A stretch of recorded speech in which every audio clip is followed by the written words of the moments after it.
penetrating insights about the state of the nation. This is a talk radio experience like no other. The Situation Room, a place for hard truths, debates, and elevated conversations. The Situation Room, witty, political, engaging, deep, controversial. In the room, we have C.T. Muga, researcher, academic, seasoned political observer, a fountain of wisdom in these politically uncertain times. Ndu Okoh, Nigerian by birth, Kenyan by choice, communications expert, Pan-Africanist, a truth seeker and believer in people power, and Eric Latiff, agent provocateur, the man in the chair, seasoned journalist, news hound, a man who believes in punching up, not down. This is the Situation Room, the only way to start your day. Happy Labor Day. How you doing? Welcome to Kenya's biggest conversation, the Situation Room. City Muga? Yes, please. Mambo vipi? Baridi bwana. Ai sana, sio? Yes, and then hii mvua yani literally water everywhere. I didn't know this is what they meant.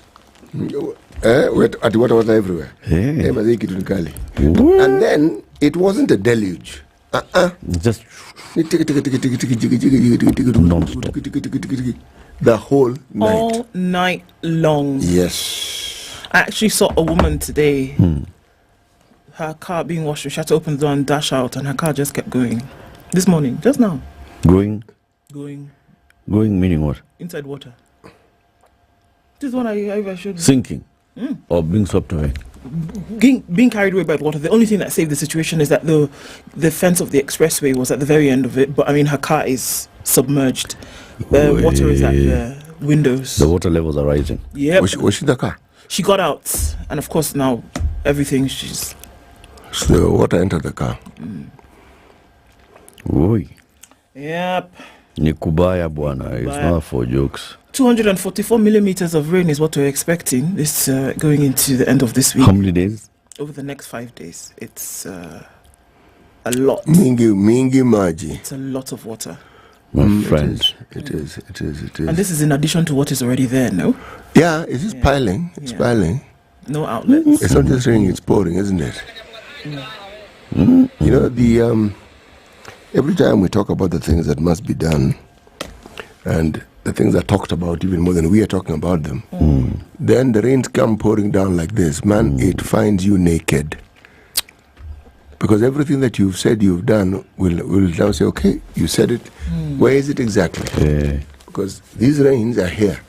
And you said this is what you had done and was supposed to avert, it was supposed to mitigate. Okay, where is it? Man? This one is crazy. It is. I shudder to think what's going to happen in the next, All hands on deck. Oh my God, this one is really crazy. It's bad. You feel really, really bad for the people. Like, remember what Zalendo Wanjero was telling us? Those people who are now gathered up in churches and schools. Yes. Those churches and schools are not big enough to accommodate all the people. Some people outside. So some people are outside in this cold. And you're there, you only have the clothes on your body. Yes. And what about the children? No, I can't imagine the children. This exposure is not good for anybody, but most of the children. This is really, really, it is something big. It is really, really horrific. It's big. Horrific. It's big. And this is where the support that Wanjero was asking for really comes in handy. It does. Yeah. It does. The thing that I found particularly touching, and it was reminiscent of other times when we've had calamities, and how the citizens of this country rally. Man. Huh? If one was buying a season's ticket to go to heaven, then they bought several tickets. I mean, people rally. Yep. They don't wait to be told, they are doing it. Come out and just do something. Yes. And you do it. And you do it. And by the way, it's all over the country. The death toll in Mai Mahiu is still increasing. Yes, it is. Yeah. Quite unfortunate, because what are we talking about here is that we're talking about an entire village. So do you average a village of what? Even at the lowest, 1,000 people? Right? We're talking about an entire village, and this water's coming down. The earth has shifted. Yes, so it there's has. a mix of water and soil, which then becomes sludge. And it's in huge amounts, then more water then following after that. So you can imagine the amount of destruction that we're talking about. But then, people who've lost their lives, because look, it's sad to say and it's very heartbreaking to say, but truth of the matter is that people are dead and they're under this sludge. Yes, they are. And the waters continue to move. They're under this sludge. Before they are found, it's going to take time. It will take a long time. And remember also, one of the things that's happening, rocks are also beginning to be loosened and they're beginning to pile as well. What? So again, it isn't just raining, it's pouring, literally. It's crazy. And then what about the roads that have been swept aside? The Embu Meru Highway yesterday shut because that bridge is already showing, like, you know what? It's teetering. This one, in a matter of days, it's going to go. So they decided to shut down the road and say, don't use this. Now that is what, where else do you go? Exactly. Where? The shutting down, excellent. We laud them for it, but then can you give alternatives? Where? And then there are places where the road has actually ceased to exist, meaning you get to a point, it's gone. Yeah. That's when you realize that this road that they are tarmac on, they just painted the tarmac on the road. But that's what happened in Machakos. We're not talking about things that are not happening. There's a road that was commissioned, very short while ago by the governor in Ndeti. The entire road, I'm not saying that parts of it, the whole road has been washed away. It's gone. And it was interesting because the pictures were posted of when the road was being commissioned, ribbons and everything. Rain came, finito, gone. Washed away. Yes, washed away, the entire road washed away. This is a story we are going to hear very often, right across the country. Yeah. Because this rain isn't sparing any part of the country. No. By the time you find cars on top of trees, what do you think is happening? And these aren't planes, they're just cars. It's not a good space, guys. It's a big one. So the live stream is up. Huh? Who's online? Everybody. People are waking up early even today. Habari Asubuhi, says John Wangi. Joseph Kimonge says, good morning, team. Dry spell tuned from Ibencho, Kisi. Pera says, this rain, how much is enough? It says enough is enough. Well, yes, true. Brahmo Wanjala, it's a new Labor Day. Good morning and happy new month. Ready to take off. I love the way he spelled CT. The city of CT. Where? Alex Omogi is tuned in right here, chilling in Doha. And he says, 1 year, Sijaona Mvua na Macho. You're in Doha. It's not raining in Doha. Oh. Your turn will come. It's coming, no more. Hello and happy Labor Day, Watu Wangu. Oh, that's how you say it. Watu Wangu. Okay, not Yangu. Watu Wangu. Watu Wangu. Sending my thoughts and prayers to the families that have lost their loved ones. Indeed. Cry, my beloved country, says Mashari and Jeru. Things don't look too good. Robert Mbogo says, good morning from Mombasa. How about a smile on your face today? Jay Achieng. Good morning, CT. Eric. Yeah. In brackets. Anakwanga na Mutu, by the way. Mutu. Gorgeous Ndu. Not asking about me, asking about you. I'm just reading it as it is. Don't look me too much, I beg. Now, as them talk and Naya talk.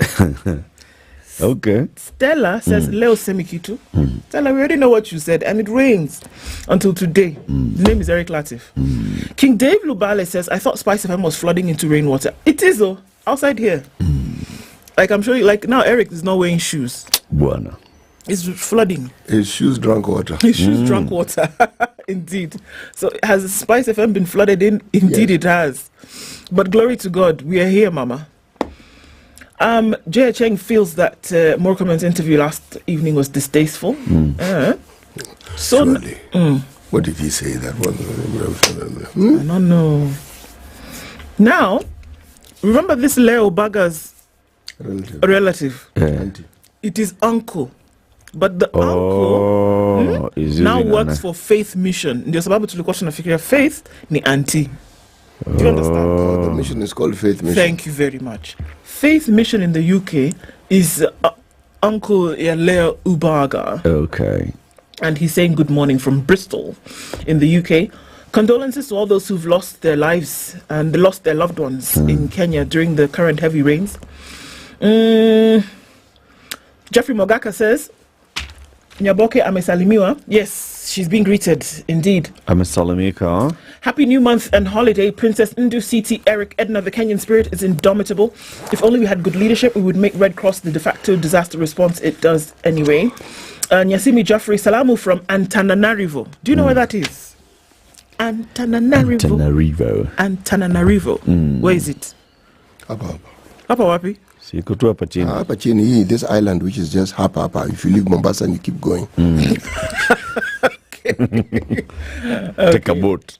Just keep going. Hapa, si bali hapa. Okay, sawa. Madagascar. Yeah, see, what did I just tell you? Hapa tu. Neshika. George Okoh says, good morning, my peeps. Eric Sema, yes. Yes. CT Sema, yes. Yes. Ndu Sema, yes. Yes. Edna Sema, yes. Yes. Yego Sema, yes. Ego Sema, yes. Tell Morkaman to stop playing around in circles. As opposed to what? Squares? What are we supposed to tell him now?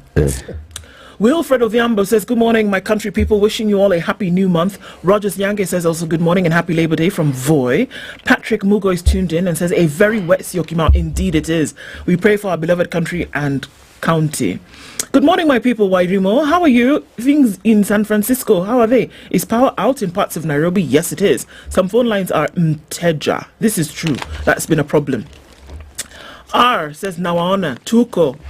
Joe Mbu says, wondering why the helicopters they use for campaigns are not used to rescue Kenyans for Kenyans only. That's a very good question, actually. Wow, okay. Pamela Rita Munyi says, good morning, great team. Happy new month. It's refreshing to see hopeful faces from the three of you. Well, look, the thing you can put on is a smile at some point, isn't it? Nathan Newtu says, good morning from Lowell. Sylvester Kengo says, good morning, team. Happy new month to all of you from Nanyuki. Vic Kara says, good morning. Greetings from Kansas. We had a lot of tornado warnings, but we're fine. Well, good to know that you're fine. Good to know that you all have joined us in the room this morning as we get into it. Karibuni sana. Way. Karibuni. I'm seeing a picture. Somebody riding a hippo. Riding a hippo? Yeah. Sounds like something CT might like to do. Hippo. How do you cross a flooded river? Hire a hippo. Or a crocodile. Or a crocodile. Crocodile might eat you. Also might a hippo, but hey. Crocodiles are the ones who are known to hit. Now they know business. This is peak season. For biashara. Uko namba gani? Sema, City. What's today's proverb? The crow wanted to mimic the pigeon's walk and forgot his own. The crow wanted to mimic the pigeon's walk and forgot his own. Okay. Why crow, why pigeon? Because they're both birds. Okay. One tends to be black. In fact, I've never seen them have another color. Just black. And I've white. seen a white crow. It's got a white chest. Yeah, tuxedo. Exactly. So that one I've seen, but they're black generally. Right. Pigeons tend to be grayish, white, Yeah. like that. Some have specks of blue somewhere. True. But that's just about it. And they say, That is exactly. And they're the same size. No. pigeons are slightly smaller. Yes, crows are bigger and they crack up. Terrible voices. Horrible. Depends on which crow. What were you thinking of? These two crows that are in Mombasa. Those are ravens. That's not how ravens. Those things are crows and they're horrible from India. That's how they came here, actually. Yeah, that's how they came here. And they breed like a nonsense. Bad. But the pigeon's walk is Horrible. actually quite unique How does it work? because their toes are inward like this. Right. They walk from side to side. I should do it for you later after the show. Never. They walk from side to side. They do. They walk like this. It's like they're swaying from side to side. Yeah. Yes. Yeah. There's a guy called Diamond Platinum who sang a song like that. Singida Dodoma. Singida Dodoma. That one, the multiple gemstone. Yes. Haya. Sasa basi tuambie nini iko kwenye gazeti. Horror of family members wiped out. That's on the front page of the Standard. I mean, look at that picture in terms of destruction. Trees that have been, uprooted from their roots, literally. And there's a car on top of that. And it's not just your run-of-the-mill little doo-doo car. It is what you would expect to be able to get through terrain like this. And folks are looking for their loved ones under all of this. The stark reality of the full impact and deadly devastation of the Mai Mahiu flooding tragedy came home painfully yesterday when families began identifying bodies of fallen kin. With more than 70 still missing, the death toll hit 48 with one family. that of Tabitha Wanja, losing 8 members to the disaster. She's a distraught Susan Wamaitha, who lost 8 family members. She narrates Monday evening's ordeal. A woman is assisted after being overwhelmed following the recovery of a body during the search and rescue mission at Kamwera village yesterday. The death toll of the Mai Mahiu floods hit 48, with over 70 still missing. I'm thinking that it's going to be a lot more than that. And we're looking at numbers, stories. I mean, on pages 2, 3, 4, and 5 of the Standard today. All right, let's look at a few more headlines because we'll go into this in more detail, that's for sure.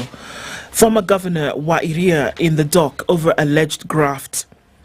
There's a story here of Kamba curses and cleansing. Family caught in twisted claims of Kamba cursing and cleansing rights. Well, definitely look at that, because what on earth? Super rich investors bet on Kenya. It's like, you know, I've got $150 billion. How much you got? Let's put it in Kenya. No, Okay. well, let's see. That's what it looks like it's happening.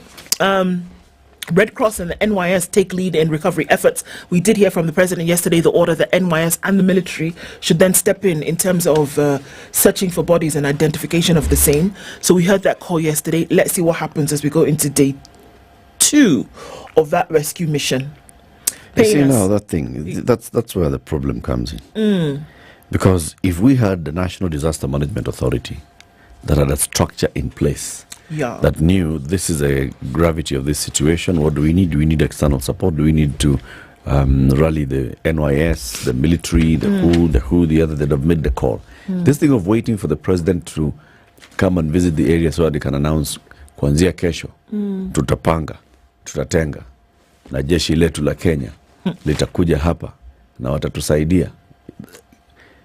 They are getting there today. Yeah, today. The order was given yesterday. They'll get there today. And this thing happened the day before yesterday. Yeah. Look. I hear you. We'll look into the story, but I mean, and the details of that in terms of what happens.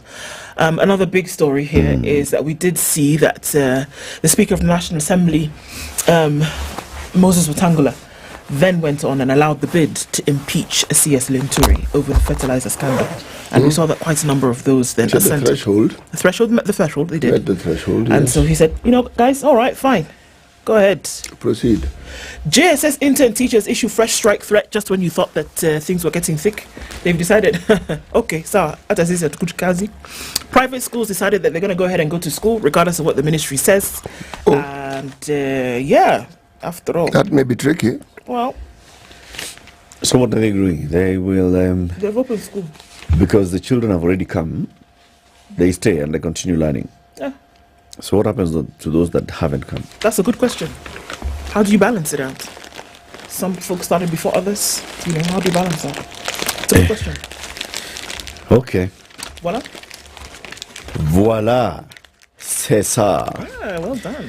Search teams combed gullies, waded through thick mud, wrecked buildings, and even under boulders in a devastated Mai Mahiu town and its environs yesterday, searching for more victims of the Monday flood disaster. Authorities say the massive flooding had killed 48, with the toll expected to rise. Rescuers from the Kenya Red Cross, the National Youth Service, the Nakuru County Disaster Management Team and locals combed through widespread debris looking for more victims of the deadly flash flood. Head of the Kenya Red Cross in the South Rift, Flex Mahiu, said more bodies had been found downstream and the team was working around the clock to retrieve them. The recovery operations commenced yesterday. There's a lot of debris, the boulders, and they're suspecting more bodies are still there. Humanitarian agency Red Cross has registered 293 people as displaced persons, another 84 as missing, 48 confirmed dead. I spoke to Governor Susan Keheka last night, and actually that number had risen to 51 by last night, 9 p.m. The search team using a heavy machinery from NYS to move the debris and clear the boulders to access more bodies that they were believed were buried. Now, if you just look at the devastation of this thing, and the fact that then we have over 300 people who are camped somewhere, those people, everything has gone. Yep. Your house gone. You basically woke up in the middle of the night you only took off with what you were wearing. Okay? So everything else, just like we're hearing from of Mathare, everything is gone. And now that is the kind of situation that we're dealing with now. They are, right now they're camped at a school. Schools, if schools reopen next week, those people have to get out of these camps. Yes, they do. So you must have a plan of, so if you move them out of this camp, where will you take them? This is a big issue. Big issue. And I sort of feel like there's no proper coordinated national response to this. And I compare this to, I mean, look, if we had like a leadership that is saying this is who is spearheading the response across the country at government level. Is it Rigiji? If it's Rigiji, then it's clear it's Rigiji. Then Rigiji daily comes out and says, this is what we've seen. Here is Met, here is my colleague Soipan Tuya, here is Kipchumba on roads, here is Interior with Kithure Kindiki, here is Moses Kuria with his NYS, and this is what we're going to do. So we've been told by Met that expect 2.5 meters of rain 2.5 in meters Nairobi. of rain. And I'll tell you where exactly in a short bit. In the next blah blah blah a number of areas. Yeah. So we have mapped out and said people who are living here, move. We have identified these grounds, move there. Red Cross, put up the tents. If that's the kind of thing that we're hearing, would be having a bit of confidence. I'm sorry, Eric, but we're not using, and this is the thing, and I think we need to take a minute to talk about this right now, even as we look at the headlines, is that we are not using the information that is being given to us by the experts in terms of what is going to happen. You brought up a very important point here, that the opening of schools has been postponed for a week. But guess what? It is in this week that we're going to see the worst of the rain. Yep. Let me tell you what Kenya Met is telling us. And I've looked at, just yesterday, I looked at 6 months of Kenya Met forecast. Yeah. They've not been wrong. They have not been wrong. Because I just pulled up the reports and I saw what they've said. This is the forecast for 30th of April, which was yesterday, until the 6th of May. Rainfall is expected to continue over several parts of the country. Heavy rainfall events are likely to occur. Of course, they've done the lowland, highland thing, but as we figure this out now, because this is exactly where we are, going out west, beyond, then going to Nakuru County, and then out into the Rift, this will happen. Heavy rainfall. They've also told us to watch out for the following. Flooding is expected in the low-lying areas, which we have seen. We're not talking about rain. We're talking about flooding as a result of rain. Landslides and steep slopes where soils become saturated, as they already have, is likely to become worse. High average daytime temperatures will also be affected as a result of the rain that is expected to come in. We're likely to see 204, again, they've talked about it, 244 millimeters of rain between the 30th of April and the 6th of May. Thereafter, the rains will continue. They'll give a further forecast according to what will happen after that. So, based on this information, is there a plan? Because we know that there will be more of this. There will be flooding. Look at the pictures that we're seeing, for example. Worse. The rescue efforts that are being, is not people that are walking over puddles. It is people who are rescuing others over raging waters. Over raging waters is what is happening. So I hear you. In terms of the coordination, it needs to be very clear. Number 1, 2, 3, we've seen that this is the information that we're getting going forward. Yep. We also know that this is the situation today, right now, is what we're dealing with. Yep. Do people need food, blankets, shelter, what? Who's taking care of that, like you've said? Yep.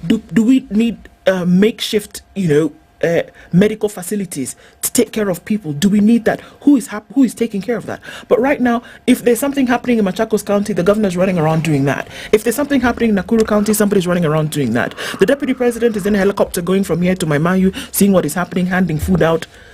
Then Nairobi people are giving money. What's going on? It is absolute nonsense. William Ruto was the deputy president 3 years ago, okay?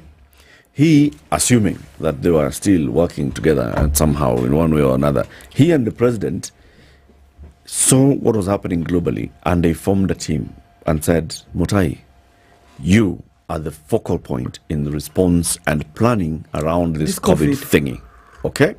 So I'm forming this, I'm calling it it was called NARD, National Emergency Response Committee. And then he said there's going to be a task force below you that supports you with technical support, research. Yes. Then there are those who reported directly to the command president. center. Yes. Command center. That's Right, what I was looking a for. command center here that is going to operate like this. That's going to be led by. So there's a security angle to it. There's a health angle to it, and all those other things. You, Mutahi, and your people come to me with the information and tell me this is what we are doing. If there's anything that I needs my approval, I give my approval, or I don't give my approval. But run this thing. Speak to Kenyans. What did Mutahi do? Every single day he would until we speak started and saying, say, fellow Kenyans, this is it. The president would come out and say, we are shutting down the country. This is it. I am having a meeting with the governors. Governors, what do you guys need? Do you guys need money? Can you guys mobilize your resources? Can you set outside, not concentration camps, what are they called? Quarantine centers. Hey, Malindi seems Please wear your shirt, babe. I say that because that's what they turned out to be. Yes, they turned out to be concentration camps. Establish quarantine centers. This is how we are coordinating this thing. Mutahi Kagwe will be the boss of the Minister for Interior, will be the boss of the Minister for Education. He is in charge. He is in charge. He is the one who's coordinating this thing. Today, who's coordinating this disaster that we're seeing in the country? When you wake up in the morning today and you see that something has happened, you stand up and say, that's how it is. Sijui Kipchumba is at the airport, sijui he's on the road. Sijui the Nani is in Mathare, then he's in a helicopter in Mai Mahiu. Then he has gone away. Sijui Kithure Kindiki is wearing uniforms, sijui he's gone where. Then we have people in Nairobi who are giving money and then we move on. What is... Governors are all over the place. So the governor of Nairobi, the governor of Nakuru, the governor of Machakos, the governor of Tana River, of Garissa, the governors of all these areas, governor of Murang'a, are they speaking the same language? Are they saying, all right, so we, governors of the highlands, this is our risk. It is mudslides, landslides, and these are our needs. Yeah. We, the governors of the lowlands, these are the risks. Floodwaters coming. We need to move people to higher ground. When we move people to higher ground, number one, identify higher ground. Number two, then set up camps where people can come and live. Give everything that they need. Water, food, basics. If they are moving with their animals, then you shall put the animals here. And the animals will be safe, and the animals will be able to... Tutatenga. Do you know what? They're failing, these people. Do you know what? God forbid. In the next couple of days, if anything else happens akin to what happened in Mai Mahiu on Monday, it's over. Those worst things will happen. I am not being a prophet of doom, but we have seen in the past when we've had less rain than this, we've seen the mudslides, we've seen schools simply being submerged by this sludge. Now, that was then, now this is now, and the rains are going to increase. We are going to see more of the same and probably even more drastic than what we're seeing. Yes, this isn't prophecy. This is just going by what water will do when it is in abundance and when it's unchecked and when people are not prepared for it. Yeah. This is crazy. It's madness. Then Machogu doesn't know whether schools will open or not. Okay, it's okay not to know, but at least be clear and say, remember when people were really, really bashing Professor Magoha? Over COVID and over COVID. Yes. And Magoha would say, listen, I respond to health. Yeah. If health tells me I can open schools, I shall open school. In the meantime, schools remain closed. Simple. Today, Machogu is waking up in the middle. School should not open. School should not go. We'll know next week if schools will open. Okay, when will you tell people? Today is Wednesday. The place is still underwater. Today is Wednesday. Okay, this is the thing, Please. This announcement was made on Sunday evening. Okay, no, it was made on Monday morning, 1 a.m. Monday morning at 1 a.m. That's when the announcement was made. Between then and now, has anything improved? No. If anything, it has gotten what? The weatherman has told us that the rains will get worse. So it should be clear to anybody with something above their neck that it would be ill-advised to open schools now. Right now, schools are being used as shelters. Right. Okay? Yes. So how about you just say, okay, let's push the reopening of schools by a month. We can reorganize the calendar. Fine. We've reorganized the calendar before. We can do it again. We're looking at a situation whereby, you know what, there will be a major number in terms of percentage of children who will not be able to make it to schools. I'm talking about make it to school. Yeah. One. Then we're talking about some schools who are, guess what? They're in the schedule, who will not be able to open because they are being used as facilities. Medical and habitual facilities, that people are living there in those camps, in those schools, and they're being used as camps. So what is supposed to happen when you say open school? Then we all arrive, and then you are being given adequate warning by everything that's happening around you to say, okay, hang on a minute, guys. This thing is serious. This thing is serious. This is a big one. This is a big one. This is not your run-of-the-mill rain fell and then we finished and woke up tomorrow. No. The nation is underwater and it's getting worse by the day. Now you still want to say, let's wait until another Sunday at 1 o'clock to tell you guys, okay, you know, I had said we'll open tomorrow. However, you know what? Let's give it another week. Stop it. The weatherman reports the Kenya Meteorological Department is a department under the Ministry of Environment. Okay? The Minister for Environment called the weatherman and they addressed the media yesterday. And they're saying, you know what, our weather person has told us that, you know, it's going to rain. And you know what, the current floods are happening just months after the recent long drought, the worst in our history in 40 years. The Kenya Met Department predicts near normal to above average rainfall in the entire of May this year. And she says Kenya is experiencing one of the worst flooding episodes in recent years. And then she says, it is necessary that as a country we invest in early warning systems that prepare our people days, weeks and months ahead of extreme weather events. What is she saying? No.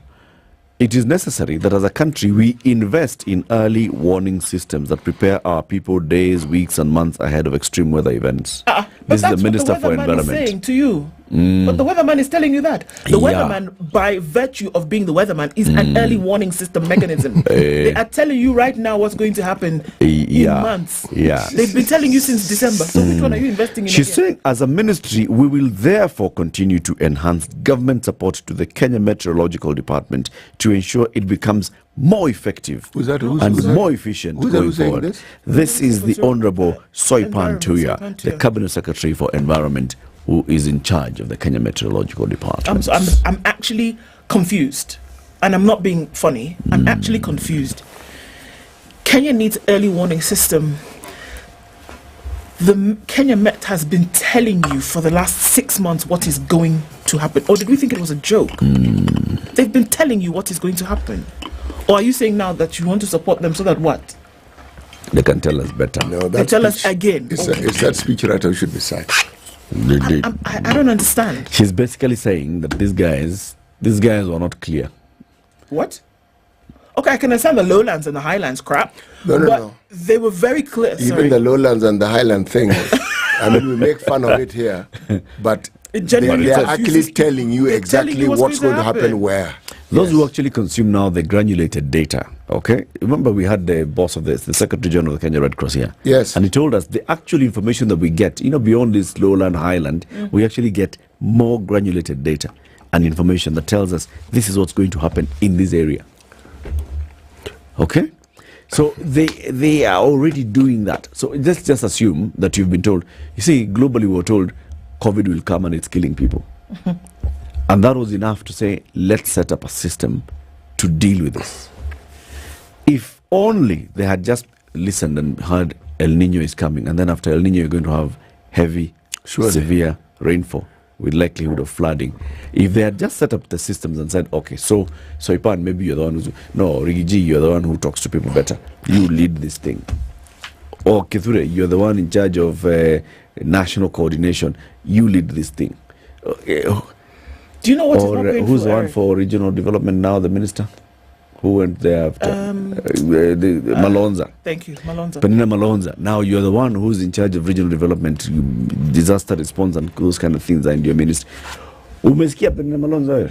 Sorry, can I ask you a question? Yes. Do you know what I think is a little bit more painful? Is that it's not that there's lack of capacity or ability or knowledge or understanding of what to do, because we've seen very, very many situations where this has happened. We've just given an example of COVID. That's what makes it more painful. That if you actually got your ducks in a row, you crossed your T's and you dotted your I's, you could actually have this thing done properly. But we just kind of, in limbo, just floating like some formless and desolate being. So you're not really sure which way you're going. But you can, if you decided to just say, you know what, let's coordinate this thing, let's maximize effort, let's bring everybody together. And Just you can say, actually do it. This thing is serious. It is very serious. We're playing around with it like it's child's play, and that it will dry up tomorrow, and then everybody go back into the pond and splash around like children. It is not. It is a serious thing.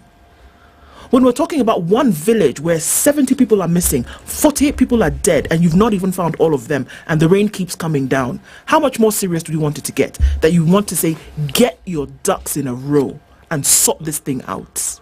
How much more serious can it get? There was a cabinet meeting yesterday. We'll look at the brief from that meeting. Okay? The president chaired a meeting of the cabinet, after which he went to Mai Mahiu, after which Kipchumba went to the airport, after which Soipantuya addressed the media, after which... Now, that is the kind of coordination that we're seeing. Okay. Okay? Olimma. Who's coming at 7? We have a guest who's joining us at 7. We'll be telling you more about... In fact, we didn't say who we're hosting today, did we? God, though. It is because of the rain. It's because of the rain. Anyway, we'll tell you about that. Meanwhile, let's just hear the news, the latest, what's happening around the world, 7 a.m.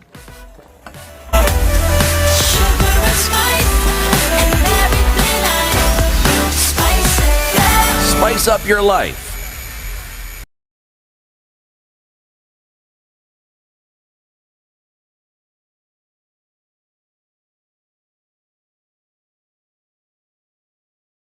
Newswire, Amla Ubaga. Senior officials of the National Cereals and Produce Board have been arrested in an ongoing probe over the fake fertilizer saga. Among those arrested include NCPB Managing Director Joseph Muna Kimote, Joseph Kiplangat Ngetich, and Joan Mbaya Matiri. The three top officials of the state agency are set to be arraigned in court tomorrow. A prominent businessman who was previously questioned on the fake fertilizer scam is also wanted by police.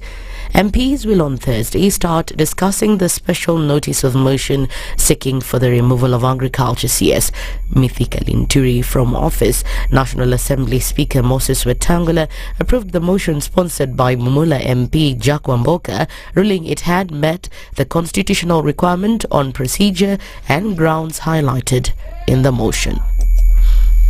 Honourable members, in view of the foregoing, I find that the proposed special motion meets the applicable procedural requirements for it to be admitted to the next stage. Order, you can cheer after I finish my ruling. The House is required to dispose of the motion within 7 days of the member giving notice, under Standing Order 47.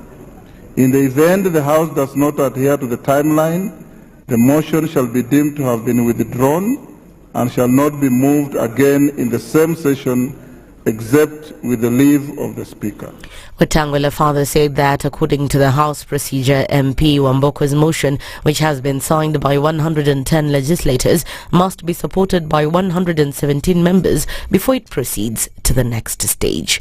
Upon approval of the motion, the House is required to appoint a select committee of 11 members to investigate the matter. Member for Bumula. Thank you, Honorable Speaker. Pursuant to the provisions of Article 152(6) of the Constitution and Standing Order 64(1)A and 66, I beg to give notice of the following special motion for removal of Honorable Franklin Mithika Linturi, EGH, Cabinet Secretary for Agriculture and Livestock Development, on the following grounds. Minority Leader Opiyo Ndai speaking during the presentation of the motion urged MPs from both Kenya Kwanza and Azimio parties to turn out in large numbers on Thursday, as it was the only way for Kenyans to hold those in power accountable. Linture's woes began after NCPB distributed fake fertilizer that was apparently mixed with sand and goat manure to farmers. Yes, Honorable Ndai. Thank you very much, the Honorable Speaker. Honorable Speaker, today you have made history and you have put this House on the pedestal of a transformative institution. This motion by the Honorable Jack Wamboka is the last resort that the people of this country, through their elected leadership. Order, Honorable Ndai, you are anticipating debate. Former Murang'a Governor Mwangi wa Iria spent the night at Industrial Area Prison in Nairobi after he failed to raise bail. Chief Magistrate Thomas Nzioka released Wairia on a bond of 20 million shillings and an alternative cash bail of 10 million shillings in a 351 million graft case facing him and two others. Wairia pleaded not guilty to the charges and denied irregularly awarding contracts to Top Image Media Consultants Limited. Charges facing the former governor include abuse of office, conflict of interest and lawful acquisition of property and money laundering. His co-accused David Nyeri and Solomon Kimani were released on a bond of 5 million shillings and 7 million shillings respectively. And finally, the Kenya National Highways Authority has announced a 24-hour closure of Embu Meru Road at Mutunduri near Ena. The authority said the closure follows heavy downpour that has undermined the drainage structure located close to St. Mary's Kiangima Girls High School. Kenha cautioned road users against any attempts to use the affected area of the road during the closure period in the interest of their own safety. The authority has further announced the closure of Eletepesi Magadi, that is B19 road. The authority said the closure follows the occurrence of flash floods in several sections of the road due to heavy downpours. That's the news wire. I'm Lea Obaga.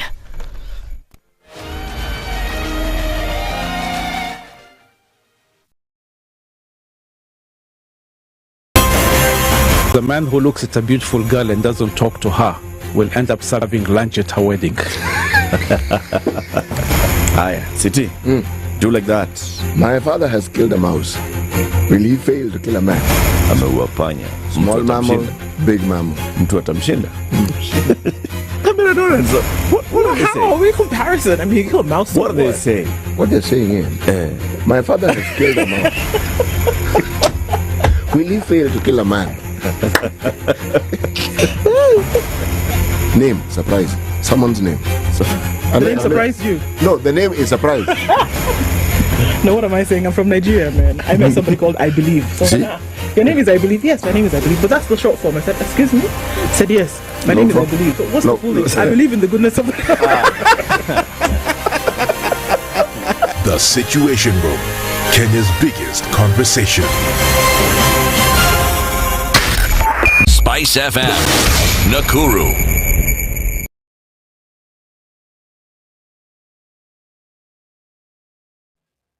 Not going to be an issue this morning in terms of movement. I think we're looking at an open city. If we're looking at Nairobi specifically, a movement of traffic here and there and not a particular hold-up.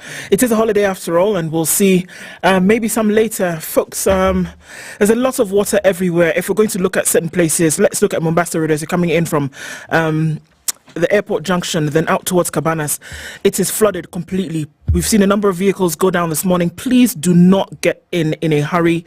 There are parts where it's shallower. That's where to use if you're going out. So please slow down because the water will take your vehicle. Also looking at parts coming out of South Sea where it's waterlogged. You want to be very careful. And then getting in towards Westlands, lots of flooding. Please be careful. Don't get in if you're not sure what it looks like, and just wait it out. Let's talk as we look through the morning and what's going on. Talk to us as well on SpiceFM KE on X, hashtag The Situation Room.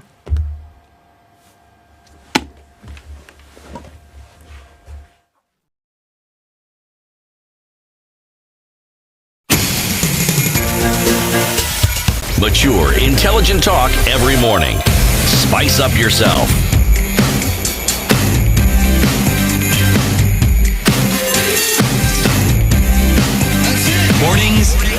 right. 94.4 Spice FM, Nairobi.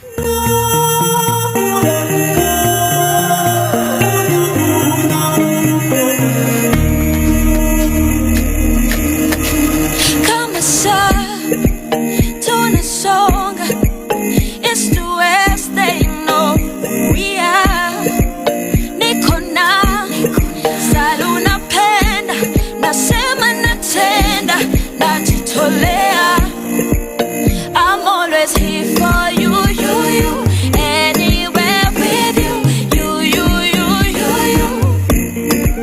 Let's fall in love again, make our dreams come true. You can, I can too. You're my star, yeah. I know it's time is to shine for the world. You're my star, yeah. I know it's time is to shine for the world. Go on, shine then. Keep on shining. See a jet. Keep on shining. See a jet. Keep on shining. See a jet. Keep on shining. Not to buy, not the tumor. Future yangu naifungua. Niko na uwezo wa kwenda sombele najijua. Oh, I'm always here for you, anywhere with you, you. Let's fall in love again, make our dreams come true. You can, I can too. You're my star, yeah. I know it's time is to shine for the world. You're my star, yeah. I know it's time is to shine for the world. Won't shine then. Keep on shining. See a jet, keep on shining. See a jet, keep on shining. See a jet, keep on shining. See a jet, keep on shining. See a jet, keep on shining. See a jet, keep on shining. Mature, intelligent talk every morning. Spice up yourself.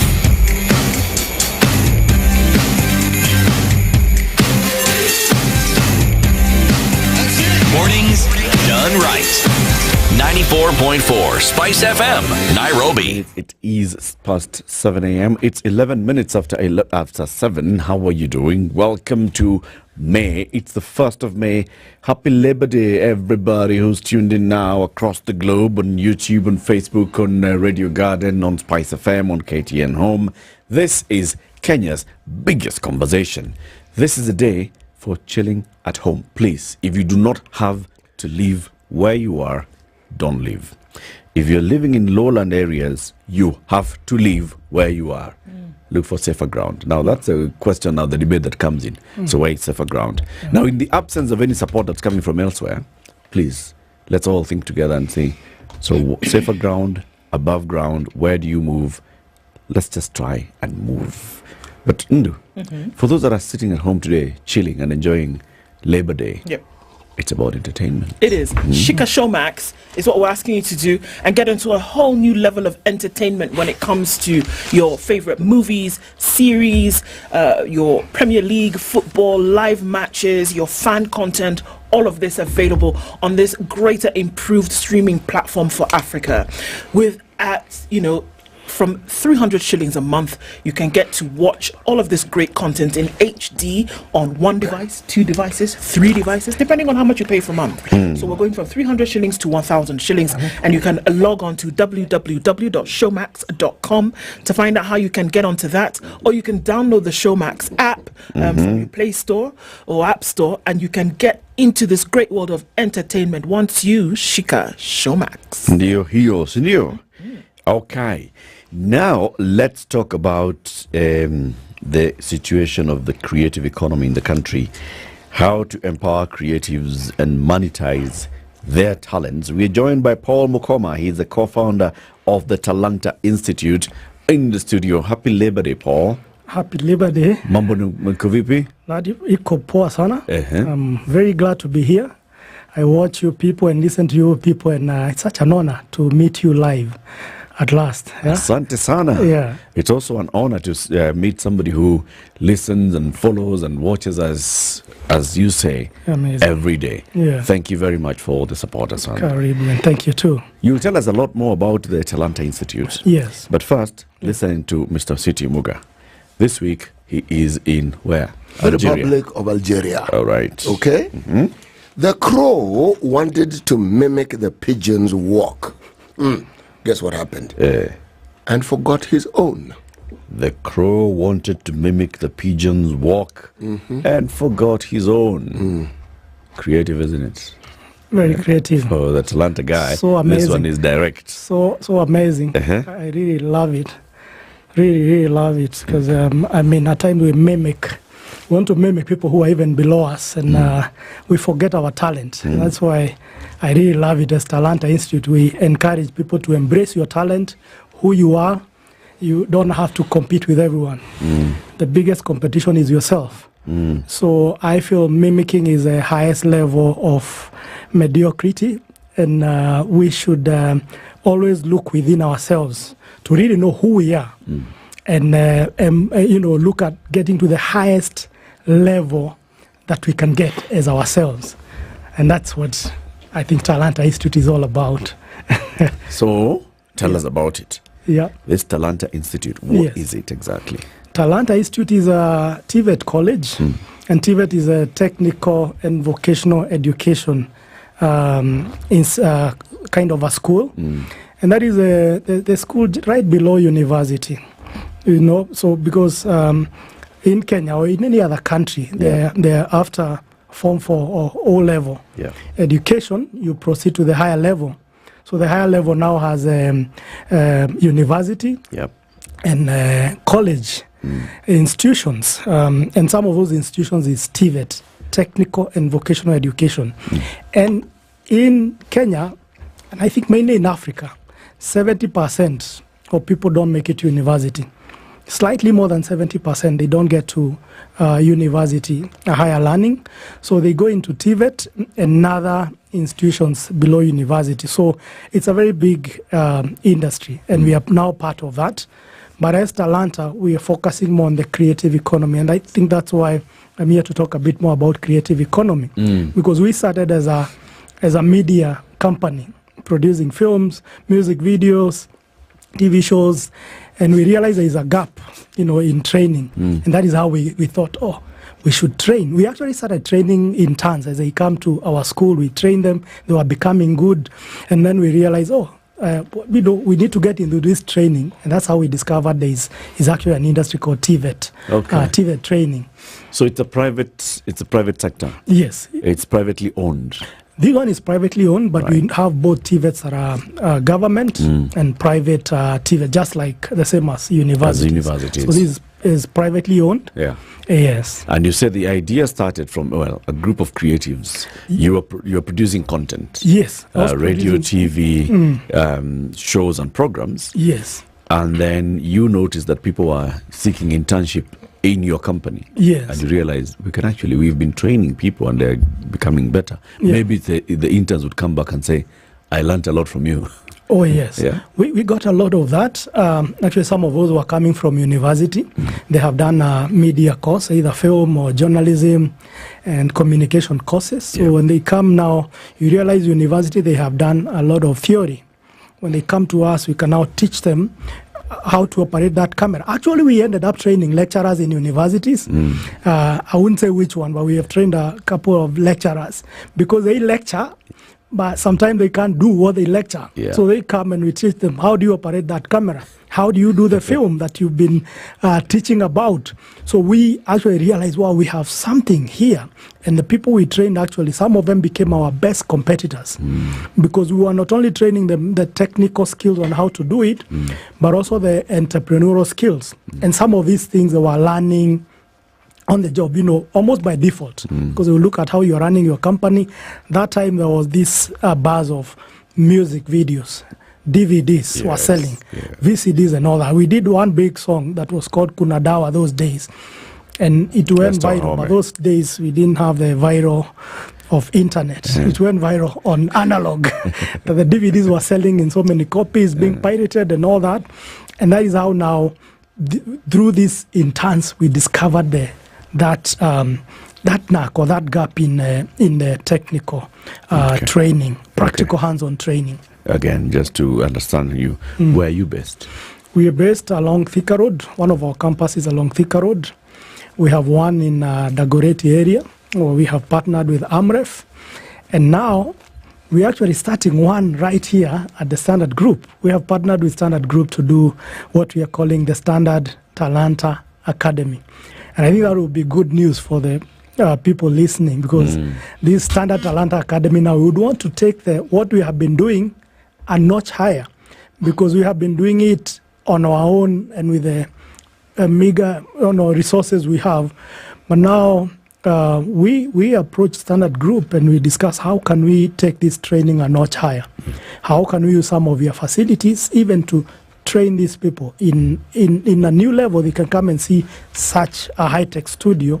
So we will be having now another center here, where we'll not actually be doing one of our course here we are calling Media Mastery. And in the Media Mastery, I know we'll talk more about that, but it's teaching people all around media, from digital to film, to a bit of journalism, because I've realized so many young people now don't want to be locked in one area. They want to be more versatile and work in different industries. Tell us something else about these young people. They want to make money tomorrow. Yes. Come learn today. Paul, you've taught me, yes. So how am I making money? Yes. This thing of teaching, but where is the money? Where is the money? And that's the biggest question young people ask. And I remember, even when I wanted to go to college, that is a question I asked, because I was hustling somewhere in the village and I wanted to make some money. It was tough. I was doing matatu business. The matatu was grounded. And I asked my cousin, okay, which course did you do? Did you get a job? So he told me he did a hospitality course and got a job in a hotel. I told him I will do that because I want to make money. So in our industry of media and how to make money, mainly we're also directing them mainly to doing their own content, uploading their content online, and seeing how they can monetize this content. It's not a walk in the park, but it's a great start into how they can make money. Just like the same way I was trained by someone how to make music videos, I started making a video and I'm charging 10,000, 20,000. So it has been tried and tested right through my story. Because when I did like the video Kuna Dawa, so many other people came and I was doing music videos for them in a very small space, small room. And we are training people, how do you create content? You can create for other people, but also you can create content that you can put online and monetize that content. So as much as there are jobs they can get in institutions like this, those jobs are no longer, that available. But we are directing more to online, how they can monetize on YouTube, they can monetize on other pay TV. So we have a way of also connecting them to the industry and showing them where they can sell this content, and also showing them some of the platforms online where they can actually edit for somebody who is not even in Kenya. Once they get a skill in editing, there is a platform. They can go, subscribe, and people can send them content online. They edit, send back, and they make some money. Some money that actually it's working, even in our industry. Yes. So who comes for training? Who basically will come, and then what kind of, obviously certification is sought after. What kind of certification do they get, and how long are they into a training program? one of our main training, like the one we'll be doing here, is a 1-year certificate. So it's a 1-year certificate. Then they go for internship for 3 months. So the certification comes from NITA and TVETA. We are accredited by TVETA. And that's the TVET authority. TVET authority, yeah. And also by NITA, National Industrial Training. So they will get a certificate that we are guided by those bodies in how to train. So that's the kind of certificate they will get. But apart from that, we normally have short courses. Short courses is someone who may want to just come and learn videography. There are 3 months. Someone may want to come and learn video editing. That's also like 3 months. And some of these people have already gone to university, but they want to come and now specialize in a certain area or polish their skills in this area of now the hands-on training. So we have 3 months training and also 6 months training, but the main certificate course is 1-year certificate course. And mostly we target post-high school, people who left high school last year, but one, just post-high school. But we also train people who have been in the industry and they are looking at changing their career. We've trained people who have already done a degree in education. They come back, do our certificate, and now their business is actually in media. So we normally get, those are not many, but we always get people who want to change their career. They were forced into this career and they've already done a degree, but they would want to come and change. They feel they have a talent. So we help them to shift to the area they would want to focus in future. And what are those areas that folks want to focus on future? Because obviously, I mean, if you want to be a doctor, you study medicine, right? Yes. So what are some of these career or paths that people who would come through this training then would be able to go into in future? One of them is film. And film now has a number of departments. So when we teach you the TV and film course, there are several areas you can fit in a film set. Either you can be a director, you can be a camera operator, you can be a sound recordist, an engineer and all that. So there are quite a number of departments in a film set you can fit in, especially as you start. You may not start by owning your own company and producing, but you plug in a film set that is already happening. And also we also train people who want to go into music production. So music production, we teach them the whole engineering and producing music. They start their own studios, but they can also fit in the music industry. We also teach DJs. We train people who want to go into DJing. I know so many DJs are self-taught, but there are also those people who would want to plug into a college. And we also train such. And some of the other people, a big number has also gone into what now they're calling the content creation. That you find somebody, they already have a talent, they want to start their YouTube channel, and they want to be able to produce their content. So many of the guys are also going into the content creation, start their channels, and see how to monetize that content. So those are some of the fields people can plug in. But also we get people who get jobs in media houses, and they come in as technical people. So we have several who have gone into that. City, when it says content creators, it's like our boss lady. Oh no, she's our boss buddy. Our boss buddy, Joy Brenda. Joy Bella, yeah.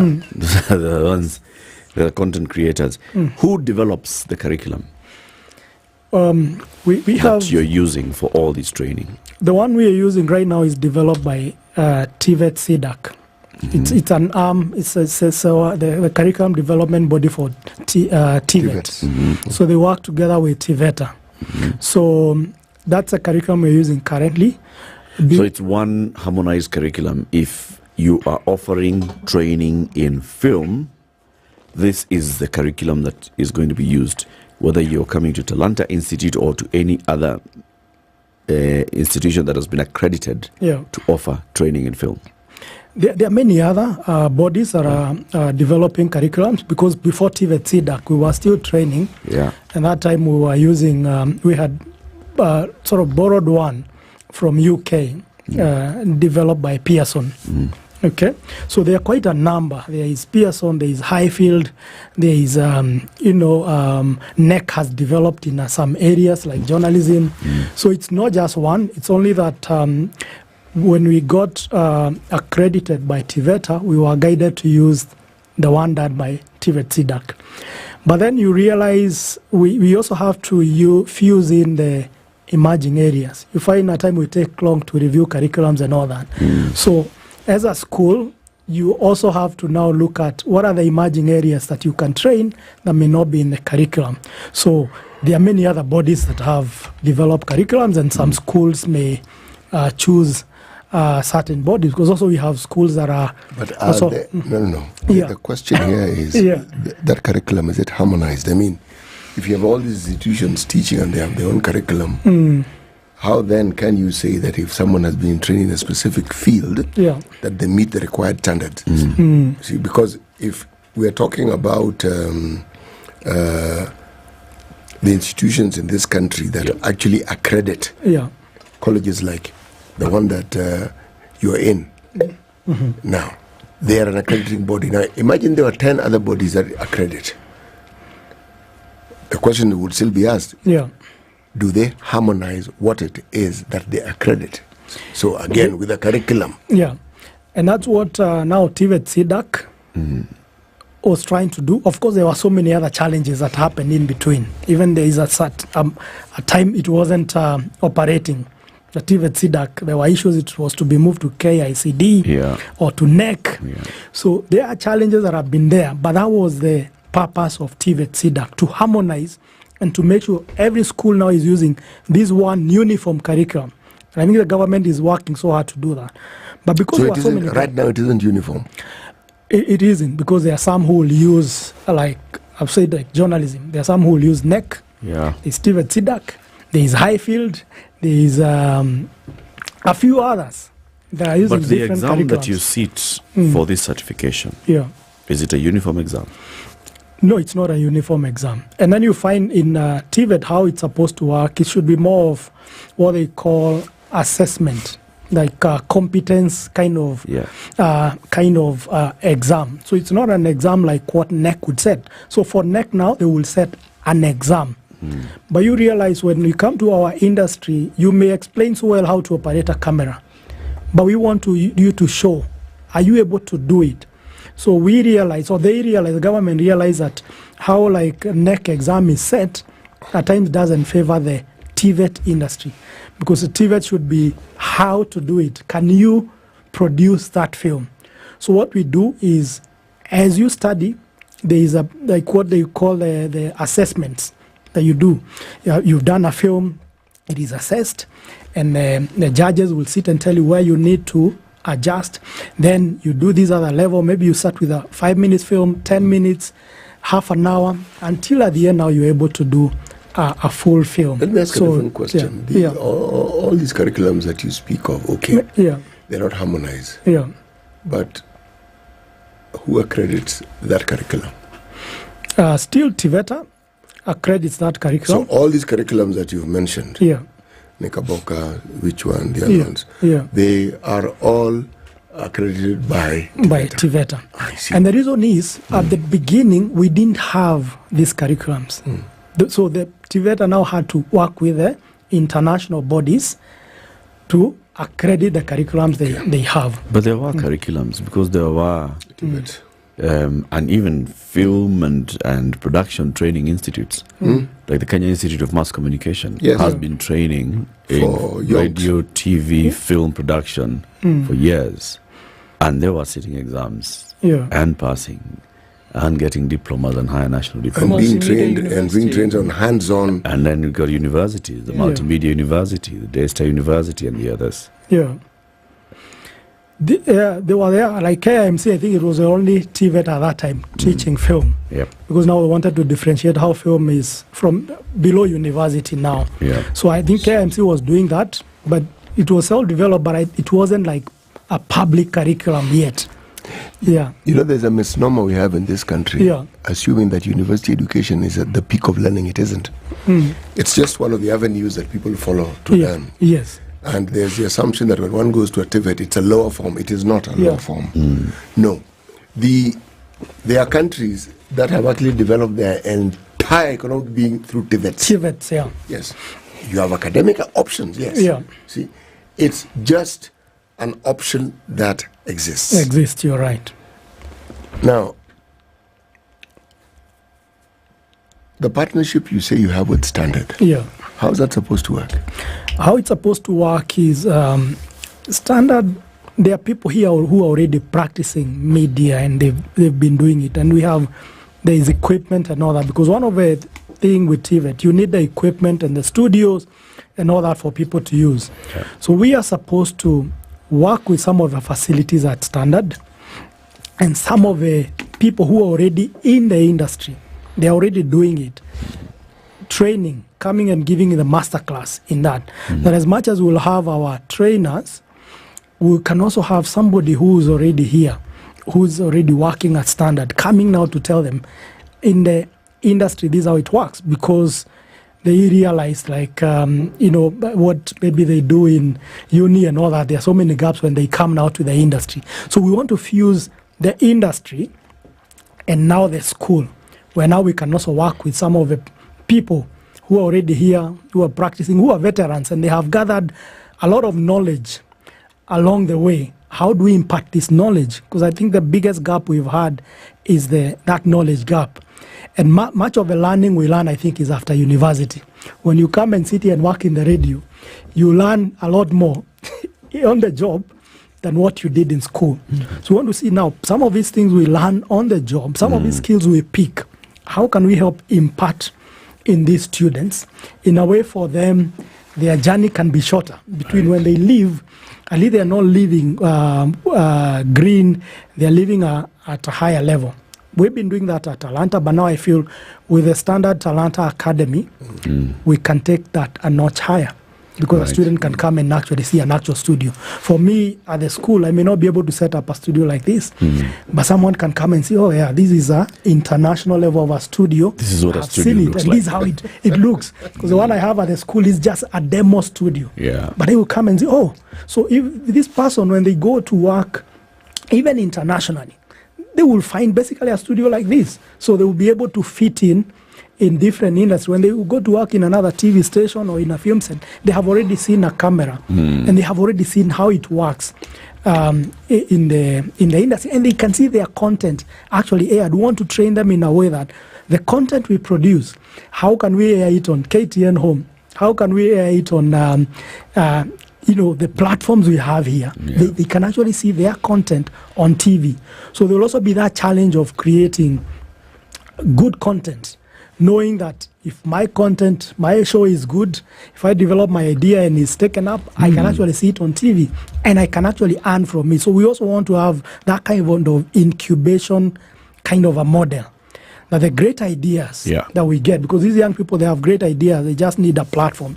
Some of those great ideas, we can incubate them, we can create those shows, and we can screen them and give them a platform to showcase. Let's and even to earn from that content. I think that's a difference now the Standard-Talanta Academy will bring in the industry. Okay. Yeah. Time for that break, 24 minutes to 8.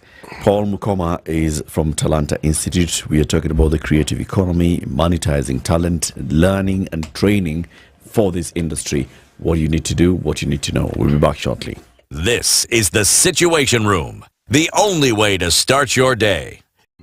Lights.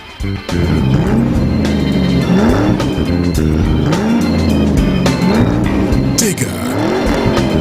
Action.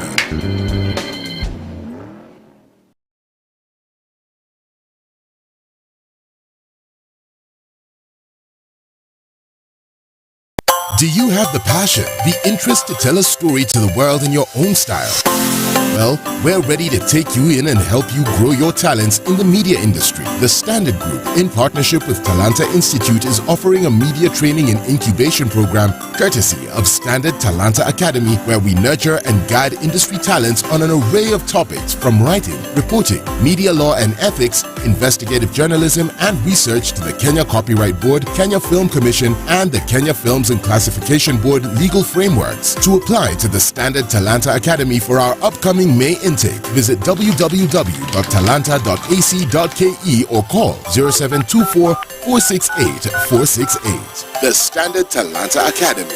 The rains continue in Nairobi, 18 degrees. We'll see highs of 24 and lows of 16 today. It's cloudy, going towards some rain in Nakuru at 17 with highs of 25. It's also raining in Nyeri at 18 with highs of 25 and partly cloudy conditions in Eldoret at 16 going to highs of 23.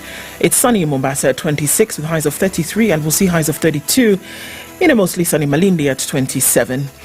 Kisumu is partly sunny at 22 with highs of 29 and into Kakamega partly sunny at 20 with highs of 24 and lows of 16. Kampala is partly sunny at 20 with highs of 27 while Dar es Salaam is sunny at 25. We'll see highs of 33.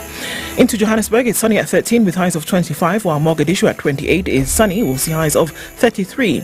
16 and sunny in Addis Ababa with highs of 25 and we're looking into a mostly cloudy Lagos at 32 and a cloudy Kinshasa at 24.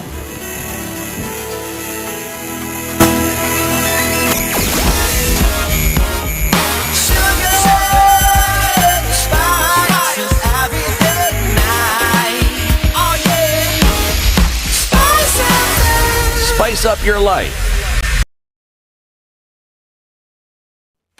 All right, not much with traffic today because everybody's indoors, more or less. Holiday traffic is probably not going to be a thing today, but we're going to keep an eye on things and see what happens as we get out towards the day. Somebody's supposed to be going somewhere, maybe May Day, right? Labor Day. Somebody's going to say something in one stadium or another. We'll have an eye on if any traffic is caused by that, but right now doesn't look like anything. The warnings continue to be certain roads have been closed, so please, in terms of alternatives, and that's what we're being asked to do. And then there's water everywhere. Very careful before you attempt to enter, please, because we're not sure how deep they are and we do not know the force. So please be very, very careful. Let's talk on SpiceFM KE on X hashtag the Situation Room. Are you ready? Okay. Spice FM. Mature, intelligent talk every morning. Spice up yourself.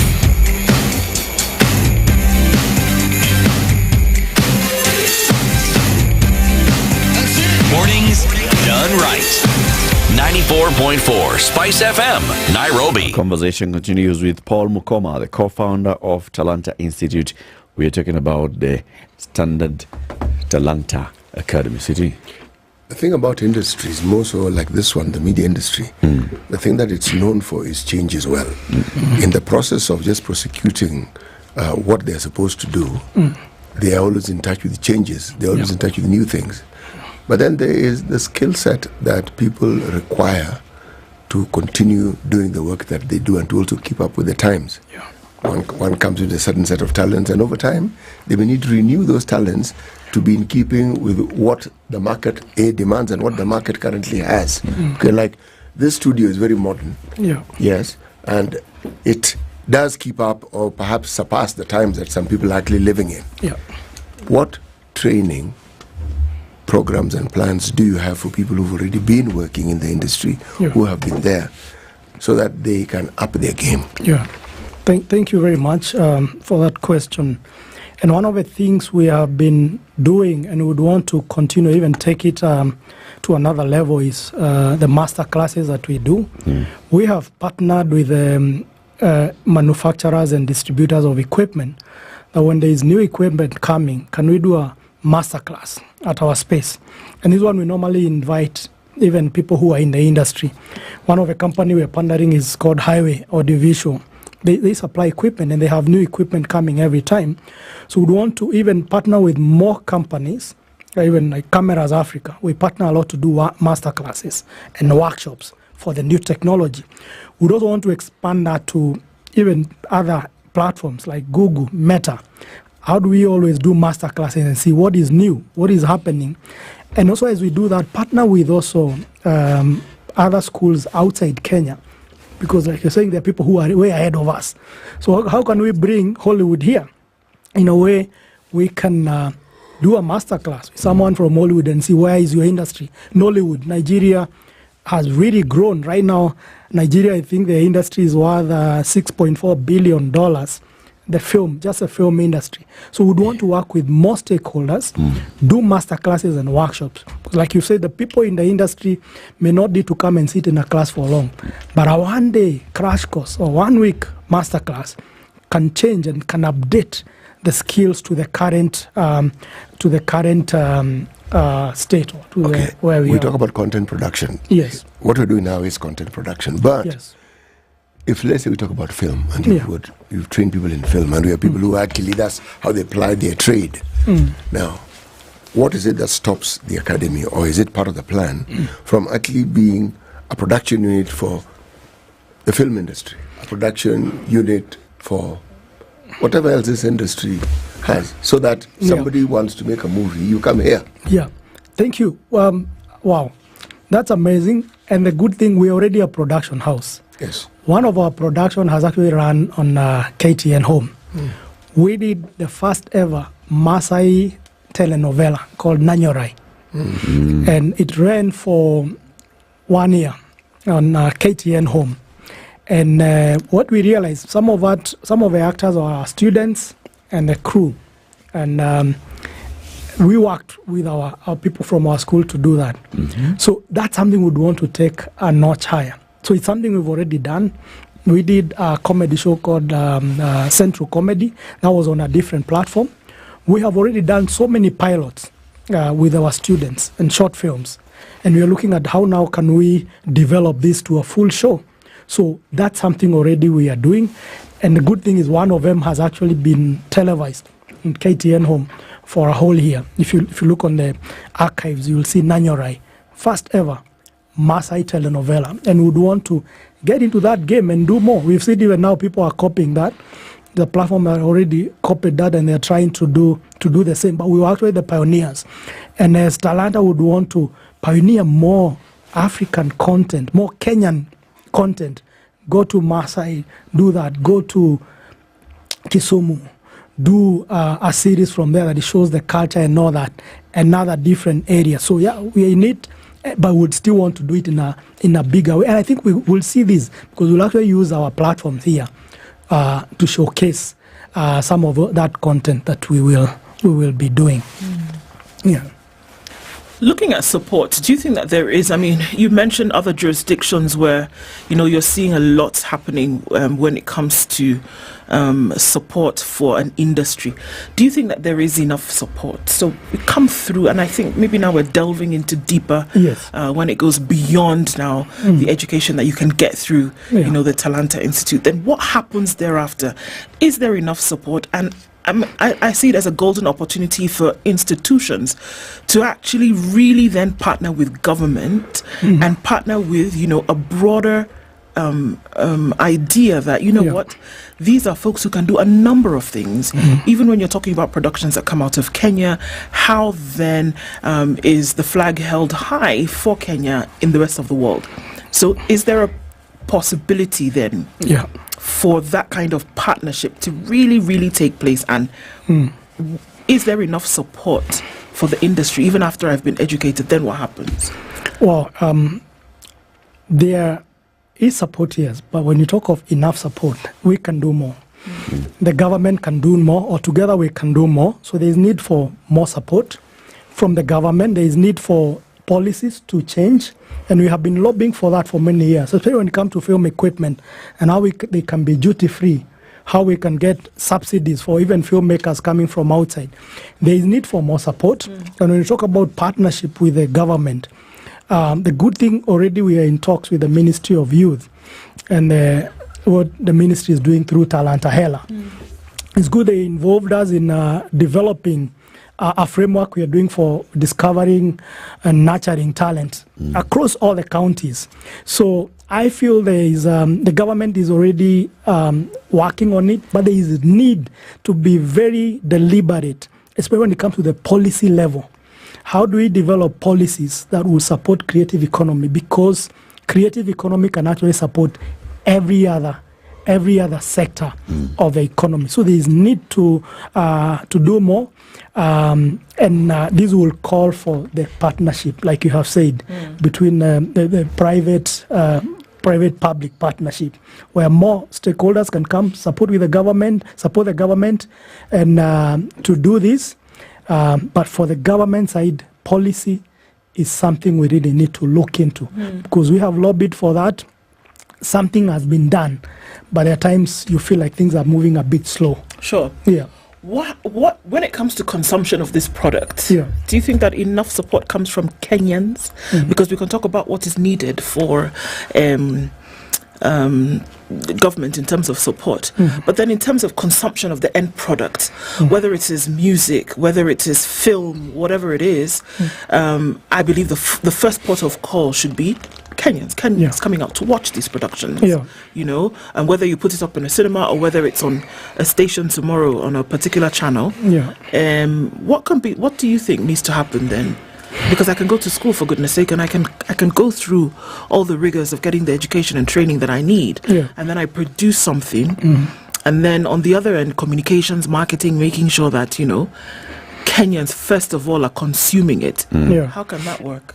Kenyans, I would say they are supportive in so many areas, but again, because you realize we've become a global village now, that as you're producing a film here, you're still competing with someone in Nollywood, in Hollywood, in Bollywood, because all this content they can access it from their mobile phone. So that means when it comes to consumption, there is no mercy of, it's Kenyan, I will watch it, So we should not have the mindset of, watch, I'm Kenyan and I'm producing for Kenyan. Support our own. It's to raise the game in a way that I can, my product is as competitive as Hollywood, because you cannot lock people from what they are watching on platforms. How do you talk about Showmax and all that?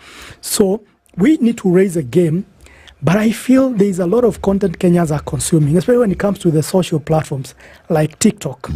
I've seen TikTok peak in a very big way, and looking at the short films we can put there. YouTube, I have YouTubers who they upload a video today. I partnered with Butita, and through a program he's doing called Nasoto. And at time he uploads, by evening it has 300,000 views. In 24 hours it has 500,000 views. So Kenyans are supporting, but they are calling for us to take the creativity to another level. And then, but I also know Kenyans are the most creative people. When they are also supported, especially from the policy level and government level, Kenyans are crazy when it comes to creativity. That's why you've seen even online, when it comes even to the battles that happen online, time you see Kenya coming on top. And even when you see about the fights and the bitterness at the time is being exchanged by the XOT now, it can tell you how creative Kenyans are, but they are looking for a place to express their creativity. So we need to give them a platform that they put this creativity in a way they can now monetize that. So yes, they support. Yes, there is a call to take our game another level and to produce a lot more content, like what Nigeria has done. Is it may not be all that quality, but give us more. Give us more. There's a way we can produce a lot of content that now Kenyans, we've already given them enough to watch. But I feel now there is a big gap, even when it comes to how many films are we churning. Nigeria is churning 2,500 films per year. As Kenya, how many are we producing? So we need to now produce more, raise the bar in quality, but also look at these platforms they are consuming and align with that for all platforms, even when it comes to now the short skits and all that. Paul, do you think Kenyans want to consume long-form content, long-form Kenyan content? Where we are right now, most Kenyans are not consuming long-form. It's getting shorter and shorter. That's why, like some of these short films, like what Butita is doing, the series, web series for 20 minutes, 15 minutes. But there's also a space for long form. And I've seen some people, film producers in Kenya, do films, and they screen them in the theater, and people come to watch. It may not be where we want to be, but I've also seen that I've seen some film producers today now premiere movies on big screen, and people are filling up the theaters to watch. So I feel there is if we keep that culture, because again, it takes a long time to build a culture. It's something, if we keep doing, people will be going to the theaters to watch the long format content, full feature films in the theater. When it comes to online, they are looking for shorter content, because that's how the platforms, the algorithms are already, programmed for short content. So there is a place for all this content, from 1 minute, 30 seconds to full feature films. Yeah. Monetization. Yes. Even as you talk about creativity, then there also needs to be creativity in how to monetize the content. Yeah. So people are creative, like you've said. Yes. There are people who are creative in producing video. There are those who are creative in just producing satirical posts and memes and the rest. Yeah. But how do you make money out of this? Yeah. Is there any sort of training that, say, Talanta Institute takes people through on how to think through the money aspect? Yeah. Yes, we are doing that, and part of this curriculum will be training here has a digital marketing component, and part of this will be teaching them how to monetize, and we'll be working with the people who have already hacked it. There are people who already are doing it and they are earning money online. So we are going to be also bringing them in to teach now the rest. How do you monetize it? So yes, it's part of what we train, and it will be part of the curriculum, the media mastery curriculum. How are people making money online? One of it, like TikTok, you've seen as the numbers grow, there is a way you can monetize your TikTok. When you have numbers, you can advertise. People can advertise through your platform. You can also get endorsing, like influencer. When you get to a certain level, now you become an influencer where a supermarket can come and tell you, come and do a video in my supermarket, in my brand. So I've seen a lot of people make money that way. Yeah. So apart from what you monetize and what YouTube can pay you, and what now Meta, hope will be paying people, there is the other place where you build numbers. I will come and tell a supermarket, hey, I have 200,000 followers. I can put your product here, and you pay me this much. So there are different ways of monetizing, and we want to expose people to all the available ways of monetizing, not just waiting for the YouTube to pay you. Even before YouTube pays you, and the TikTok and the Meta, there is a way you can make money even within your community. Yeah. And working with other different products and that I think, you can push. Like you said, it's important to bring in the people who are doing it to speak the truth, because there are very many misconceptions. Or you just place your video on YouTube and YouTube will pay you. Yeah. Your YouTube video has 30,000 views, so that's a lot of money you're making. No. Some of the comments, even online, is just coming from that misconception that as long as that you've gone to YouTube and you're monetizing, you're making a lot of money. Money becoming your way. And the reality is that there are very many other things that need to happen for you to make money. And the money that you make just from views is very little money. So you have to think of how else do you actually monetize. Yeah. And probably maybe you can even give us from your own experience dealing with the young people who come and they're training at Talanta. Yeah. And they're thinking, you know what, I'm just going to become a YouTuber. I hear so-and-so. I hear there's a guy called Pie the Pie who makes $1 million in a week. And so if I just put my videos here and I start getting views, I'll be making money. What do you tell them?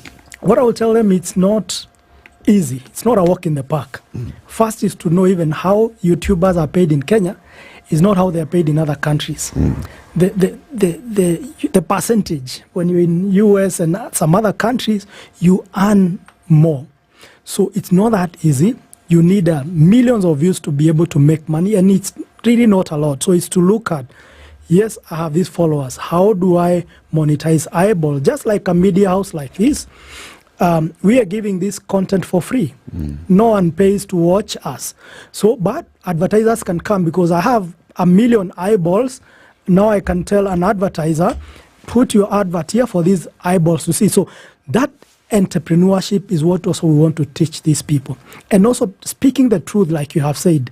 And I tell you, you can get 1 million followers, you can get 1 million views and make and don't even make money.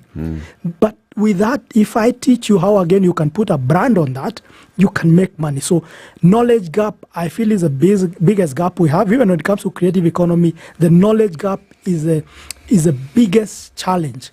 And that training part of it on other ways of monetizing, and also misinformation and that perception, like you've said, oh, you hear someone is making this much in US and you think you do the same in Kenya and make that much. It doesn't always happen, but I think that's what we are here to do. It never happens. Yeah. That comparison is just that, a comparison to understand the lengths to which the creative industry can actually reward you. But you need to come back again to talk about this, because what Eric has emphasized, and which I find has not been clarified, is what are these other things that somebody must actually do in order to actually make money. And when people say make money, they think you make a lot of money at once. Money is never made that way. No. Before you get to a point where, as you say, you have eyeballs. I like that term. Eyeballs. Eyeballs, yes. The ball of your eye. It takes a long... it takes a very, very long time. And a lot of other things have to align for it to work. For it to work. And like you're saying, the knowledge now, the training can help you narrow the gap. Yes. What we teach people now can help you move faster, because even for me, I produced content that I didn't make money from. Number one gap, copyrights. I didn't know how to do copyright and all that. I produced content that had millions of views, and other people made money with it. But people made millions with my content that I didn't know at that time. At that time I was, just happy. This is going viral and all that. So by the time I realized, no, this is what you should have done at the beginning. And if you monetize today, 10 years after, you don't earn from all the views that were before you, your account was monetized. So, and then a few other things I would have done would have made that gap narrow.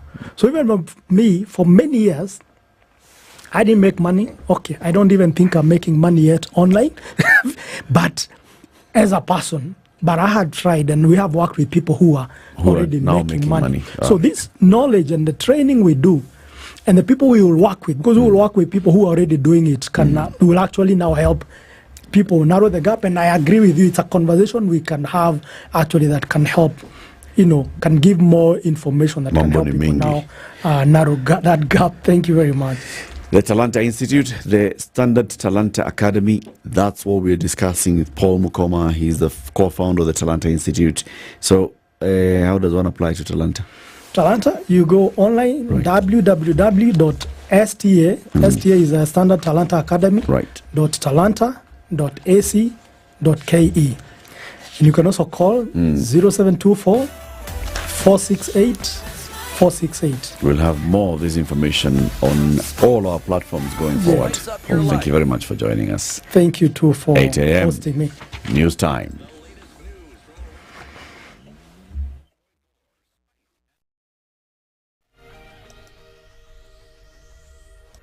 Good morning, this is the News Wire. I'm Lea Ubaga. The Kenya Red Cross was this morning forced to conduct an emergency evacuation of families in certain areas of Kitengela, Machakos County after heavy rains pounded the region. As early as 4 a.m., the Kenya Red Cross team had already hit the ground to move the families to safety. KRC teams were actively involved in helping households along Deliverance Road, Balozi Road, Baraka Road, Blessed Court, New Valley, Changombe and KAG. KRA said they have so far rescued 6 people who are in critical situations, and they are on course to get others to safety. Roads and Transport Cabinet Secretary Kipchumba Murkomen has downplayed the recent flooding at Jomo Kenyatta International Airport, saying the circumstances have been exaggerated. Speaking on a local TV station, the CS claimed Kenyans were just being hyperbolic about the whole occurrence after a video showing the mess at the airport surfaced last week. He termed the situation a small thing, saying it only lasted for about 20 to 30 minutes before it was addressed and had no impact on the airport's general activities. Well, the truth is, according to the CS, the leakages and blackouts are not peculiar occurrences, and they can happen anytime at the facility. And A court has deferred until next week a ruling on whether Austria's most infamous living criminal, who is 89 years old, who is a rapist, could be transferred to regular prison from a prison or psychiatric unit. A transfer could eventually pave the way for his conditional release from prison, although altogether, and his lawyer Astrid Warner said she would apply for such a release if he is transferred. And back to the country, 34 of the 48 bodies found following the flood tragedy in Mai Mahiu area have been identified by their families, even as some relatives will have to bury more than one family member. Speaking at a camp at Ngea Girls School, family member Tabitha Wanja says they lost 8 members. Watu ine wako mochari, sijapata wawili, sijapata waine. Na si watoto wa sister yangu, mmoja ako na wawili, huyo mwingine ako na wawili, huyo mwingine ako na mmoja, brother yangu ako na mmoja. Sasa nimeruhusu watu wazima wawili na watoto 6. Niliokolewa huko chini Mombasa na mama yangu na mtoto wangu waine akashika kimuti akaokolewa. Sasa jana ndivyo hawa wengine waine walipatikana kwa maiti pamoja na katoto kangu na katoto kadogo kama miezi 7.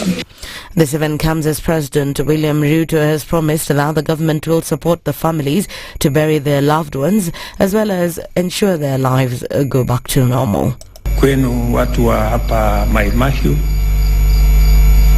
manyumba yenu yamebebwa na maji, mali yenu, yale mambo yote, ng'ombe, mimea, chakula imebebwa na maji. Tutahakikisha kwamba tumefanya kazi pamoja na nyinyi ndio mpate mambo yenu yote, tuweze kuhakikisha kwamba mmepata msaada mbadala so that you can so tutapanga hivyo. The president, who has visited the area, has also ordered those close to water sources to evacuate within 48 hours from today as one way of taking precaution. Hawa wananchi tutawauliza hame na tutawasaidia kuwahamisha ili tuweze kuokoa maisha ya wananchi, na itakuwa ni mpango yetu kama serikali kuhakikisha kwamba hiyo kazi inatekelezwa kwa manufaa ya kuhakikisha kwamba maisha ya wananchi iko sawa sawa. Vile vile tumekubaliana ya kwamba wale wote wanaishi kando ya mito pale panaitwa riparian reserve, kuanzia kesho tunawapatia notice, kila mtu awe ametoka katika hiyo sehemu. That's the news wire. I'm Ndu Okoh.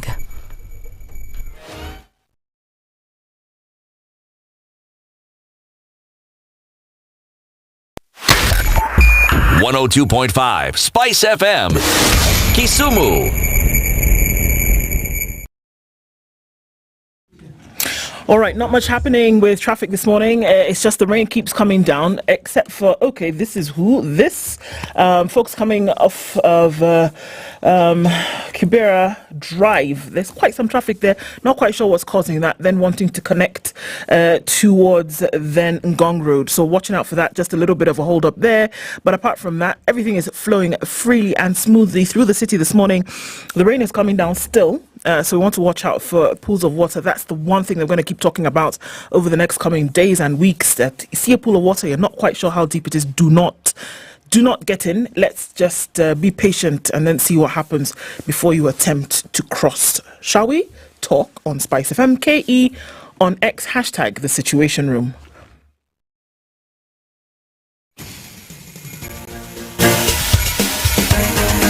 This is The Situation Room, the home of hard-hitting political commentary and penetrating insights about the state of the nation. This is a talk radio experience like no other. The Situation Room, a place for hard truths, debates, and elevated conversations. The Situation Room, witty, political, engaging, deep, controversial. In the room, we have C.T. Muga, researcher, academic, seasoned political observer, a fountain of wisdom in these politically uncertain times. Ndu Okoh, Nigerian by birth, Kenyan by choice, communications expert, Pan-Africanist, a truth seeker and believer in people power, and Eric Latiff, agent provocateur, the man in the chair, seasoned journalist, news hound, a man who believes in punching up, not down.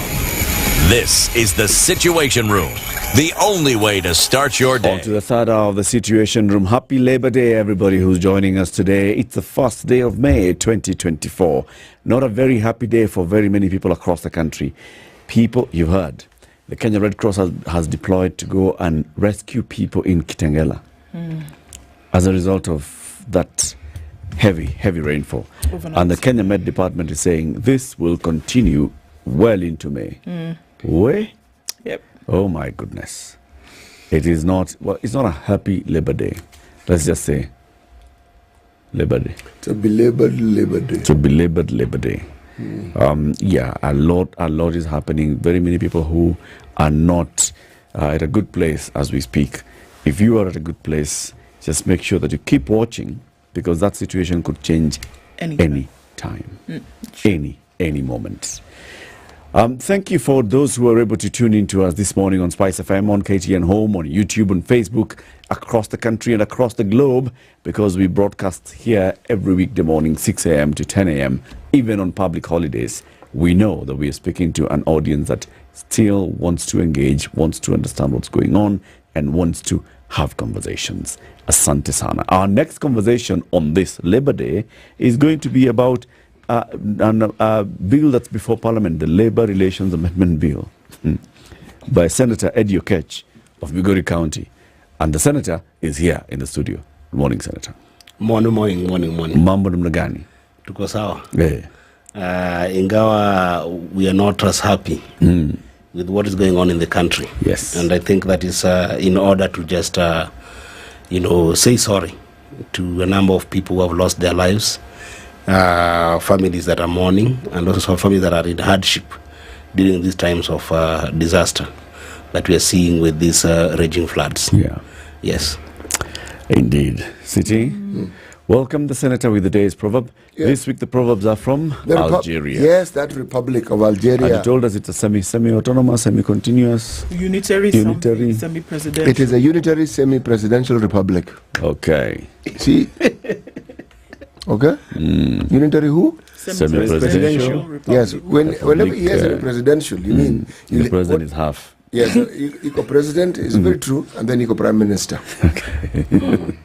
Eco half president. Half president, half prime Half prime minister. Then they to one. And then they're unitary. Then they're unitary, but there's a council president. Upper president wengi. Yeah, council president, assembly president. Right. Yes. Then there's republic president. Bas. Right. The proverb. The crow wanted to mimic the pigeon's walk. And forgot his own. The crow wanted to mimic the pigeon's walk and forgot his own. Yes. Yes. Senator, what do you call a crow in Luo? The crow. Agak. Agak Rembekech. The full thing. Agak Rembekech. What does that mean? Damukali. And what's a pigeon? A pigeon. Oh, yeah. In Luo. Well, let him think. That I'm not telling him. A pigeon in Luo would be what? Give him time. He'll get there. It'll come. Yeah, let him. Give him a hint. Nah, itakuja. I'm not giving him a hint. I already gave him one. A pigeon in Luo. A pigeon in Luo. Hey, we're still there. That one the experts of the birds can. 22 atajua. Itakuja. Atakuja. Ataipata tu. Because he knows what a pigeon is in Luo. Yeah. Yes, it is a common one. It's just early morning, it's a bit too cold. Itakuja tu. Then he says, ndio hii. By the way, yes. He'll be in the middle of a Before sentence. the hour is over, he will know. Let me ask you then, how do you interpret that proverb? Keep your lane. Stick to your lane. Stick to your lane. Sometimes. Sometimes we, you want to forget that even what you're doing is important, and you want to forget that your contribution also matters, and therefore you want to do what other people are supposed to do. So sometimes just stick your lane. Stick to your lane. Yes. Okay, maybe you're not doing that now. Wow. Because you've come with a bill, and the Labour Relations Amendment Bill. Yes. Among the other things that we've seen in the media, is it seeking to introduce term limits to union leadership. Let's just go back. What is this bill about? The bill is exactly about that. There's been a feeling and an observation among most Kenyans that I talk to, and especially workers, that labor organizations don't have what I would call democratic ideals that underpins, their establishment in the Constitution. The Constitution of Kenya establishes labor and trade organizations under Article 47 of the Constitution. But in that article, the article itself espouses that these organizations will be able to actually have fair democratic processes that allows their own members to be able to participate in these organizations fully. Now, what we keep on observing is a connivance emerging, both internally and externally. And I'll explain as we go through this conversation. And therefore, it is important to democratize that space, to allow for members to be able to engage in democratic processes, not pseudo-democratic processes, but real democratic processes that can be able to ensure that there is proper governance that is based on democratic ideals for those organizations. And this is to all workers and all members of these organizations, because without that, then you lose the meaning of labor organizations. Okay. Yes. Basically, from what I hear, is that you'd like the labor organization to have a clear structure. Yes. A leadership structure. Yes. And then that leadership structure involves the members. Yes. Right? Yes. Where ideally the supreme organ of this union, yes, like a political party, should be the members. Yes. Right? Yes. And then the members will have the periodic way of electing new leaders. Yes. And even looking at their own processes. Yes. And when need be, they amend them. Absolutely. I see that all the time. Kenya National Union of Teachers. I can look at the very many chairmen and secretaries general that we've seen. The Union of Nurses, the doctors, the Flower Union, the Kudeha. Yeah. It's a very simple It bill. happens. It's a simple bill. What are you trying to cure, boss? It's already happening. No, actually, what happens is that some happens by serendipity. Okay. It's serendipitous organization. Actually, most of them, there isn't articulated framework that do actually require and establish labor organizations to actually have that kind of term limit. It is implied, but it's not in place. So in the event that you don't, prescribe that requirement, then you leave some labor organizations to what we call capture. Just like you see in countries where you've got state captures where people don't have change of leadership.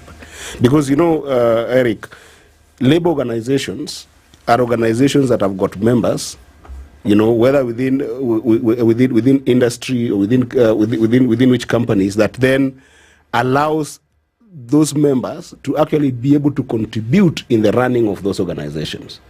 And when you contribute your money as a worker into these organizations, what then you give as power to people who are leading these organizations is the power to actually negotiate on your behalf. In some cases, what we call collective bargains, whereby we have got even umbrella bodies. Like in Kenya, COTU is a more umbrella body to these organizations. Now, the management of that money makes labor organizations slightly different from what you would call professional organizations. For instance, the Law Society of Kenya does have, the mandate to actually regulate the behavior of members, the conduct of members, and all this. But unlike labor organizations where the money collected by members is actually put in the hands of individuals who then also lead them. Yeah. Well, that means that they've got an expressed executive power over these resources. Yes, just pause for a second. Yes. When you say the money that is collected from the members of the union is put in the hands of individuals, what do you mean? It is put in the hand of the unions, individuals in terms of leadership, in the sense that if you are a leader of the union, then the running of that union, you are running it based on the resources that members have contributed. Yes. Okay. Yes. But not you as a person. It's not yours as a person. It is, no. The money is put into the structures and institutions of the union. Yes. And now, thank you for saying that. Where there is no democratic organization, then that money is put in the hand of those individuals. And I can give you an express example of how this manifests. If today a young person who is a member of a labor organization wants to vie for that particular office, let's say for Secretary General of Kotu, for instance, it will be extremely hard for that young person to be able to marshal resources to campaign, because the lack of the democratic institutions that can be able to oversight and ensure proper governance of those resources in that organization tend to be solidly and squarely in the hands of these leaders. You're saying two separate things here. Yes. Wanting to vie and resources that the union already has. You see, if the union had one person, then what you're saying would make a lot of sense. Yes. The union has officials. The union, as Eric was saying, has structures. Yes. They have offices. They have a secretariat. It is run. Okay? Now, what you seem to be saying is that there are unions where the office holders have a lot of power. But it doesn't therefore mean that just because they have the power, that the money is actually put in their hands. It's just that they have wielded power to the point where they are able to do what they like. But we are saying the same things. No, we are not. We are saying the same things, City. Because why do they have that much power that then makes them have control over the resources of the union as if it was personal? Okay, all right. Can we explain it from a present state? So let's say now we're looking at Union X in Kenya, whatever it is that you want it to be. You want it to be Kotu? Okay, let's go with Kotu. Kotu is not a union, it's a federation of unions. Okay. Yes. Pick a union. Umbrella body. It's an umbrella body. Okay, let's take a union. Teachers, doctors KMPDU. union. Yes. All right. You have a chairman. You have the secretary general, so it's structured, right? You have vice, you have deputies, etc. They go all the way down. So essentially what we're saying now, I'm using this as an example, I'm not saying that KMPDU is and by the way, Kotu can also be an example, because actually it's an umbrella body of trade organizations. Yes. Okay, so this is the example that we're saying. That we're saying the reason why you're bringing this bill into place is that there should be democratic selection of leaders. Yes. And that one problem is that the leaders right now essentially control the purse. Yes. Now, members of this union, if we're using KMPDU as an example, members who join the union for their future protection when it comes to dealing with employers, when it comes to dealing with issues of human resource, etc., they pay a certain amount per whatever, month, year, whatever. What you're saying is that the people who sit at the helm of this institution are essentially the ones who control the money, and that it is not controlled in a democratic way for payment of things here and there. Yes. And what I'm ascribing that problem to is the fact that there isn't required democratic process of change of that leadership. Okay. So then, if you have got control of those resources, okay, yes, then and you can be able to manipulate the processes. Yes, you can easily stay in power as much as you want. So Ndu is the secretary, because you can leverage on that. Okay. Yes. So Ndu is the Secretary General of Kotu. Yes. Hallelujah. Yes. As a union. Yes. Okay. Now, for the purposes of this conversation, Kotu is a union. Yes. Okay. And I am the Secretary General. Yes. Okay. I control the purse. Yes. You pay your dues as unions under me, as individuals under me, whatever. Yes. I control it. Yes. So by virtue of the fact that I control the purse, when it's time for an election, I can easily say, well, you guys who now do my bidding, Eddie over here, CT here, Eric here, what we're going to do is make sure that I retain this position, or that when the elections go forth, somebody else sitting out there, Omwami, can also run for SG, but because you are beholden to me because of whatever I may do here and there, I'm guaranteed that in 2025 I shall come back. Exactly. Is this what we're saying is the current situation? And that is the current situation of most labor organizations. Why are you? And this is why are you limiting it to labor organizations?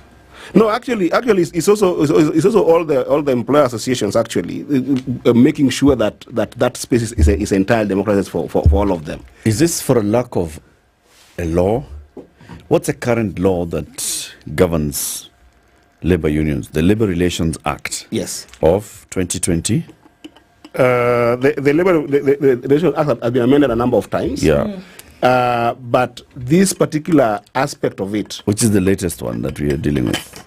The latest one would be 2012. 2012. Just a moment. All right.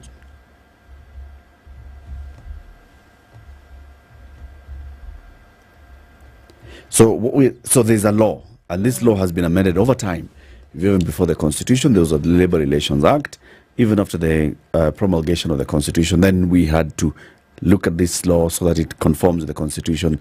It was amended, right? Thereafter. Even after the Constitution 2012 and thereafter. Are we saying that this piece of legislation does not talk about union officials and how they get into office? The one that actually establishes most of these organizations is the one that was established in 2007. Okay. So you have an amendment of 2014. Yes, the 2014 amendment. Yes. But what we had in 2007 was mostly focused on things like registration, regulations in general in terms of joining these organizations. Right. We had what City was talking about in terms of just management, but did not solve the democratization of those trade organizations. You see, and then it talks about leaders, right? Yes. How you should but union leaders. That a person cannot be a leader of more than one union. Yes. Yes. So already it identifies that you can be a leader of a union. Yes. So how do you become a leader of the union? It does not say that. It doesn't prescribe that. It leaves it to the unions to organize themselves. To determine whether they want to do it once, every 2 years, or 5 years, or 17 years, however they choose. Yes. But that there shall be registered officials of this. If this union is registered, it shall also file returns to show who are the elected officials of this union. Yes. True? Yes. And we expect that by the time you're coming to seek for registration, you shall come with your articles that show us how you have the structures of this union, and the leadership of the union, and how you determine the leadership of the union. Yes. Then that already says that there's already democratization that has already been embedded in this. There is the democratization. Because at the point of registration, one of your requirements will be to tell us, what is this union about? Who are you representing? Where are your members going to come from? How are they going to choose their leaders? And who are the leaders? And how will you be coming to update the records for purposes of record to tell us who the leaders are? That means that's the simplest thing we're trying to solve here. The term limits of the office bearer. Exactly. Should the law prescribe that? I think it should. You belong to which political party? I belong to ODM. Okay. Yes. Does the Political Parties Act say how long a person can stay as a party leader of ODM? No, or even as a member of parliament. It doesn't. It doesn't. It doesn't. And but when you're going to register with the Register of Political Parties, you will say the structures of your party, right? And you will say how the leaders shall occupy those offices and how regularly you'll be holding elections as a party. Right? So same thing with the way their function are not the same thing.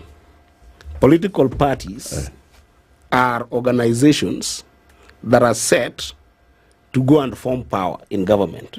So then when they form power in government, if they eventually form power in government, that is when they start assuming an executive responsibility by running a national government. Okay?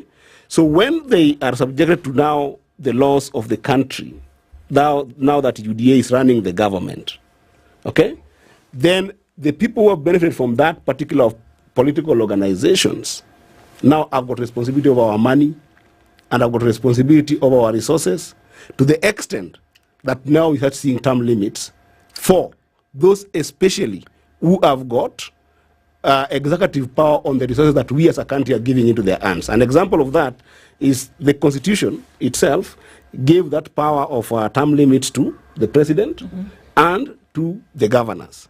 Reason being, they have an executive power over our resources. Now, the functional element of trade unions and trade organizations is exactly that executive element. No, it's not. It's like a political party. It is not. It's membership. You choose to join a union. You choose to join a political party. Right? This political party is registered by an authority. This union is registered by an authority. As you're registering, you shall say, where are your members? How regularly are you holding elections? Who are the officials of this? It's the same thing, Senator. What is the end goal of political parties? The end goal of political parties? What is the stated or what is the aspirational purpose? No, what is stated, even constitutionally? No, it's a vehicle towards, towards capture power, towards capturing power. And what is power? No. What is power? Executive power? No, actually, no, not necessarily. Actually, no. Not necessarily. The intent of the individuals is to capture power, as you say, but the purpose is for them, in whatever way they choose or whatever the inclination is to actually ensure that the benefits of the citizens of that country are what? Are adhered to. And they have a vehicle to express their political will. Yes, that's it. This is it, boy. You see, the power element is what people want, but it's the power so that they can, the end goal is that the Wananchi should benefit. That's really it. And that's why the Constitution talks about all these things. There's nothing like I think you're not getting it correctly. Okay. You go and read the Article 1 of the Constitution and Article 2 of the Constitution. Okay? Will I find something that is different? Kenya shall be a multi-party democracy. Yes. Meaning that the organization for which you establish governance in Kenya must follow a multi-party very good democratic path. Very good. Which means, are you getting it? Which means that the way that we as a country have chosen in the Constitution to be able to organize ourselves and be able to create a government that will govern the people is that of a multi-party ideals. Very good. Political organization. So there is a major difference between that and labor organizations that are organizations that members choose to join for the purposes of advocating for their welfare and rights across industries. Let me just finish this. Same thing. That is not the same thing. Let me give you an example. Does a political party employ people? Yes. When a political party employs people, and in that political party, as a company or an organization, is committing some crime according to labor organizations, against its own workers, and most of these workers tend to be very ordinary workers. What happens in this case? The labor organizations will fight for them in all those spaces. Yes. So the labor organizations have got a different functional element in our society that is way above political parties. Actually, I would say specific, not really different, because labor unions exist to champion the desires of certain disciplines. Yes. Okay? If I'm a stonemason, then I look for a union that represents stonemasons. Exactly. I don't go and join KMPDU. Yes. Okay? Yes. If I am somebody who picks garbage, and that is my trade, then I look for a union. Now, you see, the principle is what Eric was saying. Yes. If you look at political parties, in theory, political parties are supposed to represent, should you say, an ideological way in which they feel that if they get the power that they all aspire to get, they'll be able to manage the people's lives. Exactly. If you are a socialistic leaning party, you are going to focus on welfare things, navitu kama hizo. Yes. Yeah, but in this country, political parties and the ideologies are purely theoretical, and and they remain so. They remain so. The aspiration is for people to get power and to try and amass as much money as you possibly can in the shortest time possible, while ensuring that you keep promising the public as much as you'd like to so that they keep you in power. But what makes political parties work is because our political parties tend to have a strong leaning towards communities and ethnic groups. Remember, I've avoided the word tribe here. Yes. I've steered clear. Yes. Others join in over time because they feel what you represent is useful. But essentially, if you look at, say, Kenya, what we have is those who are in power and those who are not in power. Okay? That's it. Ideological differences, there are hardly any. City, let me ask you something. The Labour Act 2207, prescribes that if you're a member of one labor organization, you cannot be a member of another labor organization. Yes, it's clear. So let's say you're a member of KPMDU yes, as a labor organization. In your view, if a member of KPMDU joins ODM, or a member of KPMDU joins UDA, would you have said they've joined another organization that is similar to them? No. But functionally, these things are not the same. That's what I'm telling you. Functionally, they are not the same. Functionally, the argument here is not that they are the same. Yes. No. It is what is the principle Yes. of a union? Yes. What's the principle of a political party? Yeah. So the principle here and the idea is the same. That you are joining this one group that helps you advocate and push a certain agenda. A specific agenda. Yes. If you join ODM, is because you believe in what ODM espouses, the ideologies of ODM, okay? And that you will support then electing leaders who are in ODM, yes, who will then go ahead and champion the ideologies of ODM, okay? Yes. And in a multi-party democracy, you may form the executive, or you may form a minority in the National Assembly and the Senate and elsewhere, or you may form a majority in any of those assemblies. But whoever gets there will be advocating and pushing for the betterment of the country through the ideology of that party. Then the other guys will be doing the same. That's why it acknowledges that you will be in parliament and you will belong to various political parties. Some will be independent, others will be in ODM, others will be and you can even come together as a party and form a coalition. We understand all that, right? Yes. But when you are registered, there's what you satisfied the registrar with, that this is a democratic political party. Therefore, it shall go with the ideals of democracy.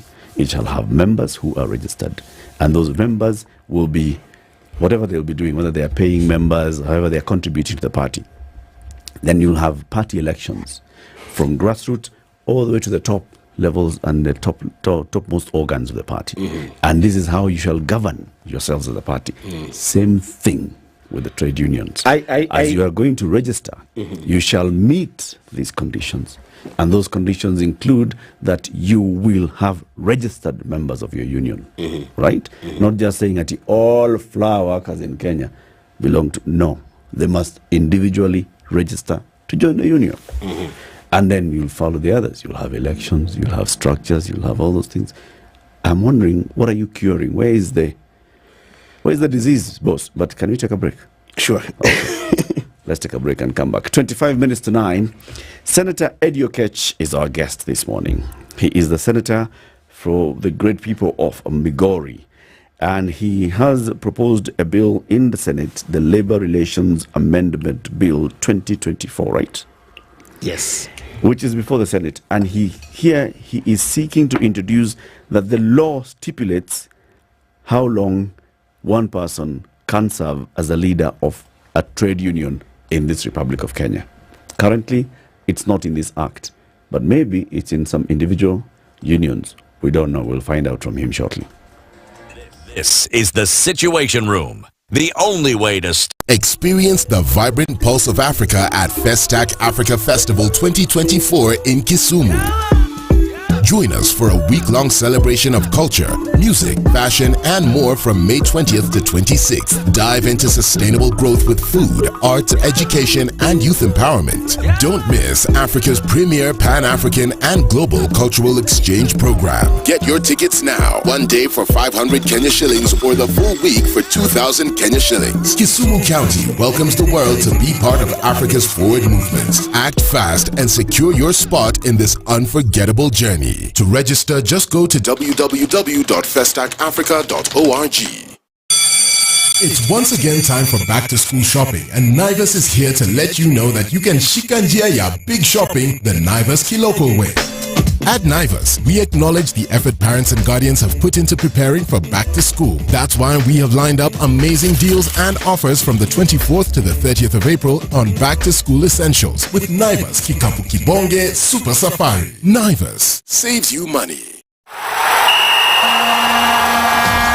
Shika so much more from the Premier League on your phone or tablet with Showmax. Skips around Kulinski. With Showmax, you can pause and rewind live matches and start them late and watch them as live if you are late. And Showmax has a range of data-saving options so that your network doesn't affect your fun. It's ended up in the back of the net. It's Shika so much more from the Premier League with Showmax from just 500 shillings a month by card or by M-Pesa. Shika Showmax. Streaming for Africa. Sign up on showmax.com. Some very nice, mature music. It really took me back to my days, and I can just feel young again. In Nairobi, 19 degrees. We'll see highs of 24, highs of 25 in a partly sunny now Nakuru. Partly sunny at 20 in Nyeri, going to highs of 25, and we'll see highs of 23 in a mostly cloudy Eldoret at 18. Into Mombasa, sunny at 28 with highs of 33, and we'll see highs of 32 in a partly sunny Malindi at 29. Kisumu sunny at 25 with highs of 29, and at 21, Kakamega is sunny, going to highs of 28. 23 and partly sunny in Kampala with highs of 27, while Dar es Salaam is sunny at 27. We'll see highs of 33. And out into Johannesburg, it's sunny at 15 with highs of 25, while Mogadishu at 31 is mostly cloudy. We'll see highs of 33 and highs of 25. In a partly sunny Addis Ababa at 19. Lagos cloudy at 29 with highs of 32, and at 24 it's mostly cloudy in Kinshasa with highs of 34.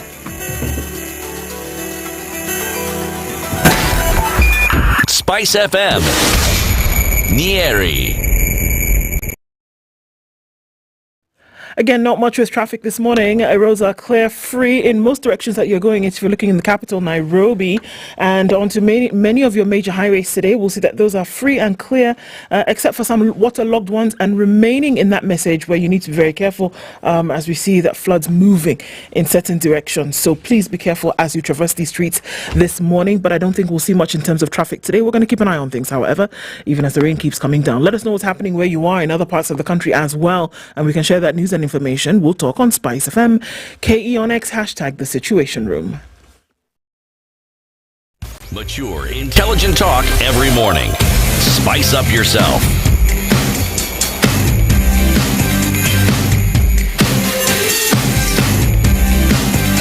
Mornings done right.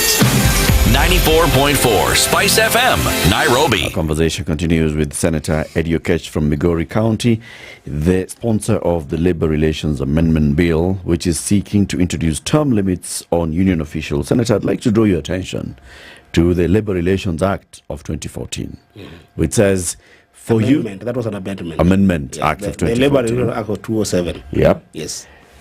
The law currently in place on labor relations says for you to be registered as a union, you must meet certain criteria that is contained in the first schedule. Yes. I'll read for you the first schedule. Matters for which provision must be made in the constitution of trade union or employer organizations. Number 1, name of the trade union or employer organization and the place of meeting for the business of the trade union. Number 2, the whole of the objects for which the trade union is to be established, the purpose for which the funds thereof shall be applicable, the conditions under which any member may become entitled to any benefit, and the fines and forfeitures to be imposed on any member. Number 3, the manner of making, altering, or amending and rescinding their constitution of that union. Yeah. Number 4, the appointment or election and removal of an executive and of trustees, secretaries, treasurers, and other officers of the trade union or employers organization. That's I will not continue with the others. That's actually where the amendment is. Okay. Yes. What does the amendment now say? The amendment prescribes. Here now. Yes. Now here is where you're putting your amendment to say? Yes. That the leadership of those unions must be able to put time limits. Okay. In the election of its officials. Because the way the Labour Act is at the moment, yes, it has left it open that any organization, today, organization of Kitungu Sellers Association, yes, can choose to say that us, that is we will not. I'm just giving you call it Kitungu Workers Association. Workers Association of Kenya. We will not elect our leaders, right? We will have one leader until they die. That will be our process. Another one will say, us, we will be able to elect our leaders every 2 years. Another one will say, us, we'll be able to elect our leaders every X years, right? Yes. So the moment you've left that particular clause without prescription, just like in the Constitution, right? In the Constitution, we tell ourselves that when we are going to elect an MCA, yeah, we leave it open. But when we're going to elect a governor, yeah, we give a governor a particular time limit. Why do we choose that an MCA, an MP, or a legislature, we are going to be silent about their time limit? Or a senator, yes. Or a senator, yes. A member of parliament is a senator. A senator is a member of parliament, and then we will member of National Assembly. We leave it open, but then on the president one, we are very particular that we will have a term limit. I want you to understand that conversation. It is exactly because the president and the governor have got an executive power. In fact, if you read the Constitution under Article 179, the governor is even expressly talked about as an executive. They have got an express power on the domesticated resources that we as a country are putting in their hands. Unlike a member of parliament or an MCA, who does not have actually an executive power. That's why the frameworks of the Constitution were very upfront in terms of prescribing that position. The union organizations in this country have equally the executive power over members' contributions. That's the conversation. That then they can use to have any kind of connivance internally and externally. All right. Can I just take a step back? But so what we're saying now is that union executives have power over funds that have been contributed by members. And is this where, because the reason why amendments are made, I would assume, I mean, you're the expert here, but the reason why amendments are made is because there is a danger that has been posed by the present situation. So that there's something that has gone askew in the way things are currently operationalized. Let's delve into that and like what then has become the danger of these leaders being able to have so much power over resources of these organizations, and hours that either advanced or made it impossible for this organization to advance. Like just yesterday, you saw the organization of nurses desperately, right, demonstrating against their leader Panyako, right, who cannot be able to talk about their problems, but also because of the way they are currently constituted, it is almost impossible to deal with that leadership. You saw the junior secondary school, I think it's the junior secondary school teachers being able to, there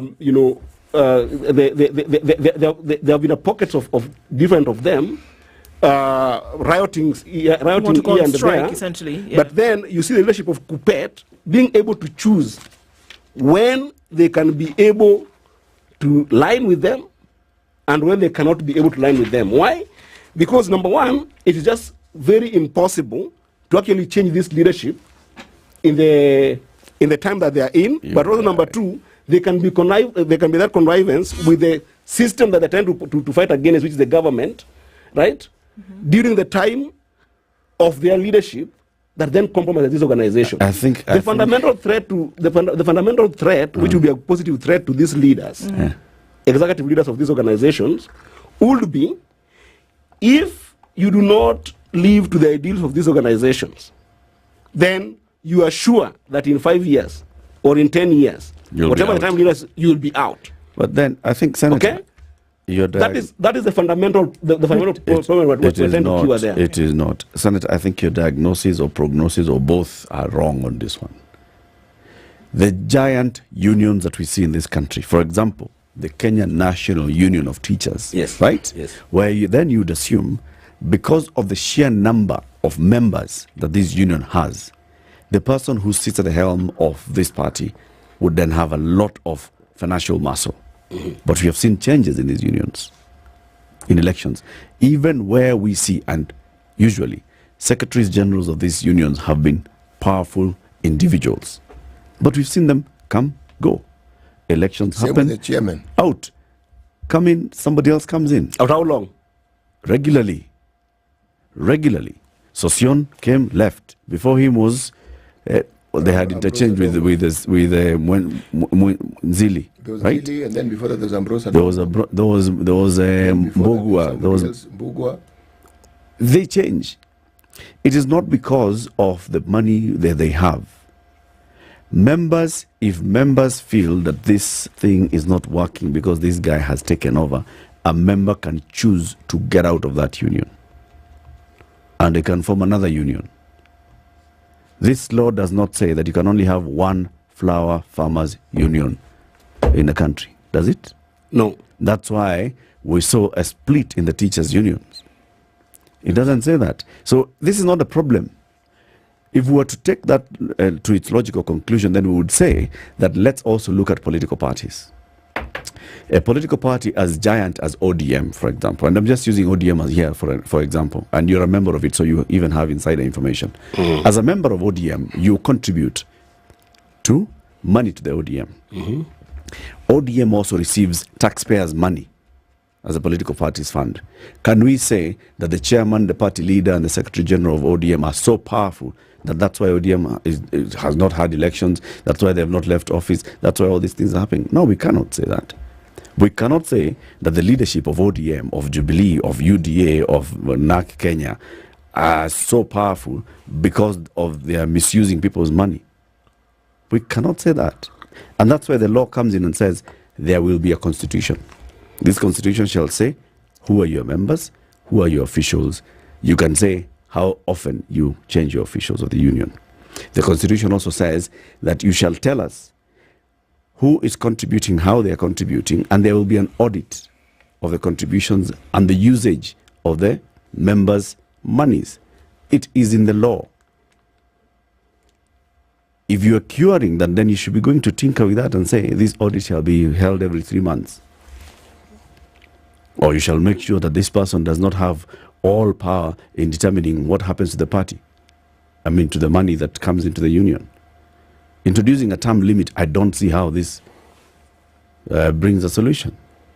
You see, this is the problem with our country. Yes. This is exactly the problem with our country. This one now. What Eric has just talked about. What you're looking at me now. Yes. I'm an embodiment of the problem. Yeah, and I'm now personifying on you because the problem bedelving our countries in terms of some of the organizations that we have in our country, and when I started my conversation, I started using the word connivance. Very, very powerfully so. The idea that there are some organizations that are so well organized that the more you put powers of those individuals, the more it becomes even difficult for you to depict the rot, the problem in those in that organization, because of those lacunas that we're talking about, like this lack of term limits. Okay, and I'll put the political parties conversion aside because in my mind, functionally, not functionally. First of all, functionally they're very different in my understanding, and then the second thing is that the functional let me tell you why I'm bringing the political party. My thought process is because you're bringing the executive. Yes. So my thought process bringing here leadership and governance. The functional existence of labor organizations in our country is such an important aspect of us, in my personal view, that I think that it can even go above political parties in some ways. Yes. Because a political party would, at some point, become an opponent, naturally, of a labor organization. Yeah. Because if a political party forms office like now UDA, if you're a member of UDA, and then now you're formed office, and for instance, a minister in UDA makes a pronouncement that all workers in this country, those who are working in government, who are on permanent and pensionable basis, their contract should be changed to a mere contract that is not permanent and pensionable. That's a big statement. That, for instance, the leader of KOTU, okay, if there is no connivance, should take a natural position on it. Okay. You see, but if there is connivance, both internal and outside the organization, and when I mean outside, is basically I mean that connivance can happen between the leader of that organization and the registrar. No, the leader of that organization and the organization that is affecting the benefit of those workers. Yeah. So connivance can happen, for instance, if government is coming with a bad law and the leader of that organization chooses to go in bed with that organization, or if the organization is in connivance with a particular company that's affecting its workers, then it's a problem. Okay. But what is the opportunity for that connivance to happen? It is exactly the fact that there isn't a prescribed way of ensuring that there's an absolute change of power. But there is a prescribed way. No, there is. There are elections. There is those elections within the union. Yes. But those elections are not subjected to laws of the land to ensure that they are subject to the principles of term limit. Allow me to phrase this differently. Yes. You are saying elections, yes, are indicative of a process where change can come about. Yes.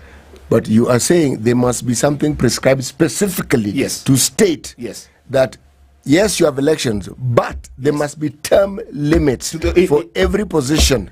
4 years, 2 years, 3 years. Exactly. That's what, and you want it written down. Exactly. Oh, I see. Okay. So and the reason I'm telling you this is this Eric, and you have to understand it. The issue of connivance in these organizations makes it totally impossible to actually have what we call real elections. People tend up to have pseudo elections. Give us examples. You're bringing a bill to cure specific malaise. Yes. So tell us. Let's take our umbrella body. KOTU. Okay. How long has Atwoli been in office? How long has he been re-elected to Tell office? me. How long has he been in office? He has been in office since 2001. Okay, that's 23 years. Yes. Okay, has he been re-elected every time? No. There has been in my view. No. In my view. Not in your this view. Is the elections have nothing to do with your Has an view. election taken place and he has been announced the winner of said election and has come back as Secretary General of KOTU? Yes. So scarcity. So are you saying that it's okay if Atwoli gets elected even for another term? Yes. Yeah. And he can do this work for the next 30 years. Yes. You don't want to look at the factors. Just wait. You don't want to look at the factors that ensures that he gets elected. You want to say that let's be silent about those factors because there's no possibility. The factors for me, Senator, election. you know what I think what is here, and that's why I asked the question. What has gone askew, or what dangers are folks who are under that umbrella body complaining about that would lead directly to us saying that the introduction of term limits is going to cure that problem? And that is what I'm telling you in very simple term, the connivance in this organization. Okay. Are you saying? And actually, the connivance actually even goes further CT to affect even other opportunities, which actually the bill also tried to solve. So, for instance, you will find that, like for instance, the Secretary General of KOTU, you will find that when KOTU needs to bring one of the officials to be a member of a serious board, and I don't want to personalize this thing to They're usually boards, NHIF, to just but you know them, NSSF, right? But you know them, right? The connivance makes it impossible for other members to actually get those opportunities. Okay. We have even seen, even in Parliament, even when Sosion, you talked about Sosion when Sosion was a leader, when he was in Parliament, and he was still getting the benefits, which are actually remunerative benefits from the union. Yes. And he's in Parliament. Even now, we see it with Mboko Milemba. Yes. Right? Getting the same benefits that in the Constitution would defy the issue of one man, one job principles. These are issues of connivance. And what you see what I mean? What's wrong with having more than one job? Senator, have you received a petition from trade unions? Yes. And leaderships of trade unions? Yes. Saying that we participate in elections of KOTU. Yes. But we are unable to change the leadership of KOTU because connivance.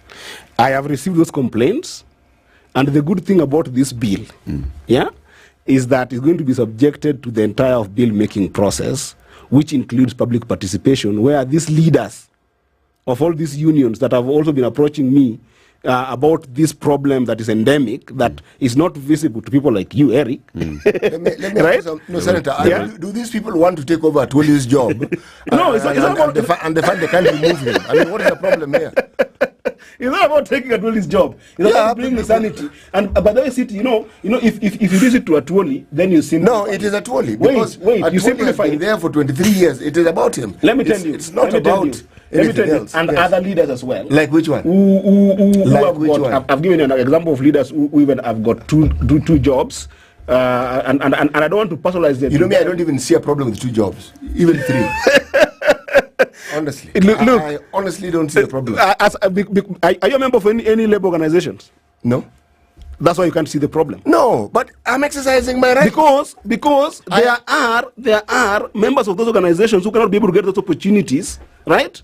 Because of this connivance that I'm talking about. You see, I am a member of the Situation Room. Okay. Yes. Okay? Yes. That for me is good enough. Yes. This thing about democracy, people understand. You belong to that group of people who want guided democracy, where you're telling me where I should be democratic and not.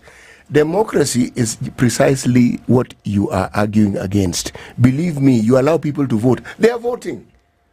We have elections in this country and people dispute them. Migori people can have you as senator for 40 years. Yes, and as far as I'm concerned, it is fine. Can we have a president for 40 years? You can be. Give me rationale. You can be the chairman of Migori, your ODM, for 40 years. Eric, I think that the Situation Room should tell me today. Why is it important for us to have term limits for president and the governor? Because of the executive function. But that's what I'm talking about. Yes. That's what I'm talking about. So you're arguing, you're telling me that it's okay if today, like what and you as a Kenyan, I want to hear you say, like the way Cherargei is coming up with a bill to extend term limit of the president, you're telling me that it's okay if you can have a president for life. If you started this thing by saying that a chairman of a political party, because they're getting money from the public, shall not serve for more than 2 terms, I would be agreeing with you. But the rest of these are stories. 9 a.m. Thank you, Senator, for joining us. This conversation shall continue. Time for the news.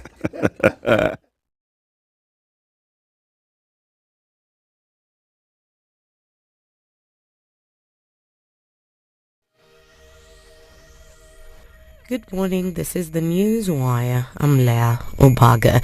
As the rains continue to ponder different parts of the country, residents of Kitengela are the latest lot to be affected after the area was marooned by floods after the heavy rains. Many of them took to social media to call for help, even as humanitarian organizations such as the Kenya Red Cross swung into action to evacuate families. As early as 2 a.m., several residents were unable to move out of their houses because of the flooding situation. This event comes as Kenya Red Cross has indicated that 6 people in critical situations have already been rescued as they continue rescue operations. Azimio leaders have criticized the government over how it's casually handling the effects of the floods in the country. Wiper leader Kalonzo Musyoka and his DAPK counterpart Eugene Wamalwa claimed that the government has no understanding of how to deal with the situation, hence the reason why they're constantly holding unproductive meetings. We have to deal with the emergency of never learning. That in itself is an emergency. We don't seem to learn from mistakes that have been committed. The weathermen had predicted and they said it, there's a problem, and this government is simply unable to know how to handle the situation. They've also urged the government to seek guidance from experts instead of dealing with the issue politically. The enormity of the disorganization in this government, this is very, very worrying. And we must also, as Kenyans, start asking ourselves, where did the rain start beating us? And I think the rain started beating us when none other than William Ruto himself stated that there would be no El Nino. In spite of there having been very clear advice from the experts. Senior officials at the National Cereals and Produce Board have been arrested in an ongoing probe over the fake fertilizer saga. Among those arrested included NCPB Managing Director Joseph Muna Kimote, Joseph Kiplangat Ngetich, who's the Corporate Secretary, and John Baya Matiri, who's the General Marketing Manager. The 3 top officials of the state agency are set to be arraigned in court tomorrow. A prominent businessman who was previously questioned on the fake fertilizer scam is also wanted by police. This event comes as MPs are tomorrow set to discuss the motion seeking for the removal of Agriculture CS Mithika Linturi from office. National Assembly Speaker Moses Wetangula approved the motion sponsored by Bumula MP Jack Wamboka, ruling it had met the constitutional requirement and procedure and grounds highlighted in the motion. Honourable members, in view of the foregoing, I find that the proposed special motion meets the applicable procedural requirements for it to be admitted to the next stage. Order, you can cheer after I finish my ruling. The House is required to dispose of the motion within 7 days of the member giving notice, under Standing Order 47. In the event the House does not adhere to the timeline, the motion shall be deemed to have been withdrawn and shall not be moved again in the same session except with the leave of the Speaker. Wetangula further said that according to the House procedure, MP Wamboka's motion, which has been signed by 110 legislators, must be supported by 117 members before it proceeds to the next stage. Upon approval of the motion, the House is required to appoint a select committee of 11 members to investigate the matter. Member for Bumula. Thank you, Honourable Speaker. Pursuant to the provisions of Article 152(6) of the Constitution and Standing Order 64(1)A and 66, I beg to give notice of the following special motion for removal of Honourable Franklin Mithika Linturi, EGH, Cabinet Secretary for Agriculture and Livestock Development on the following grounds. And finally, Kakamega County Government has strongly criticized the national government over the ownership of pieces of land situated at Milimani area. Speaking in his office in Kakamega at a meeting with the Intergovernmental Relations Technical Committee, Deputy Governor Ayub Savula has emphasized that the government of Kakamega is the real owner of the land. We had a conflict between national government and the county government in regard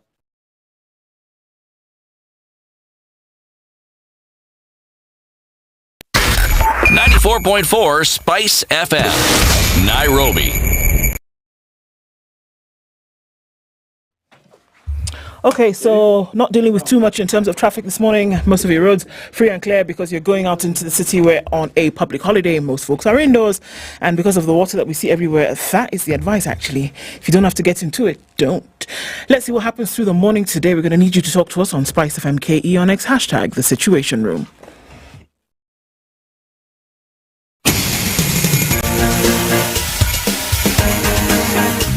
is the Situation Room, the home of hard-hitting political commentary and penetrating insights about the state of the nation. This is a talk radio experience like no other. The Situation Room, a place for hard truths, debates, and elevated conversations. The Situation Room, witty, political, engaging, deep, controversial. In the room, we have C.T. Muga, researcher, academic, seasoned political observer, a fountain of wisdom in these politically uncertain times. Ndu Okoh, Nigerian by birth, Kenyan by choice, communications expert, Pan-Africanist, a truth seeker and believer in people power, and Eric Latiff, agent provocateur, the man in the chair, seasoned journalist, news hound, a man who believes in punching up, not down. This is the Situation Room, the only way to start your day. It is 7 minutes after 9. Good morning and welcome to the final hour of the Situation Room this Labor Day. We are not saying Happy Labor Day because it's not a Happy Labor Day for very many people. Somebody saying if you're in a neighborhood that's flooded, organize with your fellow neighbors to do some cleanup and clog the drainage. That may help. Well, if you're also in a neighborhood that's also flooded, work with your neighbors and see how you can reach out for help. And help could come. The Red Cross has deployed in Kitengela this morning. We are seeing the kind of roads that were flooded all over. Videos from across the city today, and even other parts of the country. We've seen the landslide that happened in Muranga. People died. We've seen what happened in Mai Mahiu. People died. We are seeing what's happening downstream Tana River, and people have been affected. Vast swaths of land where it's just water. Now this is going to come with very many challenges. Among them, as you see, water is due 1 meter up. There were crops down there. Yep. It's going to affect food production as well.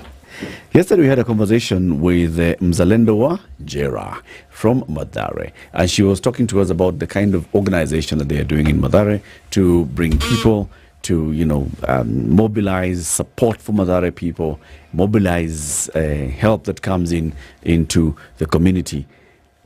And we thought, let's also bring somebody else that we've seen doing the same kind of thing, mobilizing community, mobilizing support in this time of need. Eric Omondi, we're calling him community mobilizer and defender. Good morning, Eric. Good morning, sir. How are you doing? I'm fine. How are you doing? Welcome to the hot seat of the Situation. Asante. Good to see you here. Good to see you guys. As we start this conversation, Ndu has a message for you from Showmax. Shika Showmax, guys. Shika Showmax. Indeed. How do you say Shika Showmax in English? I do not know. City? Catch Showmax. Catch it. Right, catch it while it's hot, isn't it? And there's quite a lot that's happening on this new and improved streaming platform for Africa. All your movies, series, sports, and we're talking about your football live matches as well as your fan content and your catch-up on other matches that took place. So this is a great thing. You can actually download the content and watch it later. If you're going to a place where you don't have data or coverage, Wi-Fi, things like that, download it where you are at and then go and watch it later. So depending on how much you spend, as low as 300 shillings per month, you can then watch on your device. It's all your entertainment on the go. Or if you're sitting on your couch and you're going to watch some TV, depending on what package you take, you can have somebody watching in the living room and somebody watching somewhere else, all on the same package. It's great stuff. You need to get on it today, www.showmax.com, or download the Showmax app and get your entertainment on now. Shika Showmax. Shika Showmax. City, welcome, community mobilizer and defender with the day's proverb. Eric, listen to this proverb. We want to hear interpretation of it. Okay. Our proverbs for the whole of this week come from the Republic of Algeria. Now the day's proverb. The crow wanted to mimic the pigeon's walk and forgot his own. The crow wanted to mimic the pigeon's walk and forgot his own. Senator told us Agak is the crow. He did not remember, or he remembered as he was living. He remembered at the end. What the pigeon is. Nakuru. Akuru. Akuru is pigeon. Yes, it is. Okay. So what's your interpretation of this proverb? Be yourselves. Be yourself and walk your path and follow your dream. You are. You are. You are. It's you. You. Don't try to be somebody else. Something you're not. You may become that. And you lose yourself. But you know, Eric, what you're saying is difficult one. Being yourself. Yeah, it's very difficult. Yeah. Because I observe that when people become Mheshimiwa, they change instantly. They stop being themselves. They are Mheshimiwa now. You know, when somebody's a Mheshimiwa, even calling him by his name sometimes is an anathema. Hey, starts walking like a pigeon. How you guys? Mheshimiwa. Don't just call me. What do you mean? You don't call me like a villager. Tell my brother you're a villager. Then that's him. Yes. Not the former.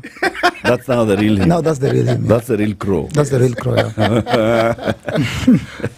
Eric, we've been seeing you being very, very active. Even before this flood situation, we saw you, take up something that you saw on social media about a bridge and a girl who was trying to cross over from one side of a river to another side to cross over and go to school. And you took action, you mobilized, and you got support to go and build a bridge there. What is this who is this, Eric? I just realized that Kenyans are literally on their own in every situation. And I've traveled. I've been to around 16 counties. And this is evident in every level. Literally, as in they are on their own. And nobody's coming to save them. Nobody's coming to rescue them. Not anytime soon. And people will die. People are dying. Even today, people have died. There's a woman stuck in Kitengela. She's called Wangari with the 3. She's a widow. As I'm speaking on Spice now. Her sitting room is filled with water, and now it's getting to her upper room, which is the kids' bedroom. What? This water is electrified because she rushed up when the floods came in. She didn't switch off any sockets. This woman has been tweeting from 6:30. Tweeted to Kenya Power, tweeted to Red Cross, tweeted to the Kenyan government. This woman called me and told me, Eric, please, if this water gets to my kids' bedroom where they're all hauled up, it's been 4 hours. Eric, it's been 4 hours. Which part of Kitengela? It's called. I wanted to read this message. She says. She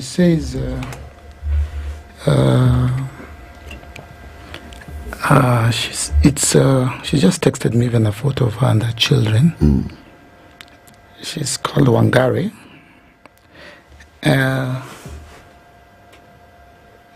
Blessed Court along Balozi Road. As in nobody, I mean government officials. I've held so many meetings. In moments when they needed to jump into action.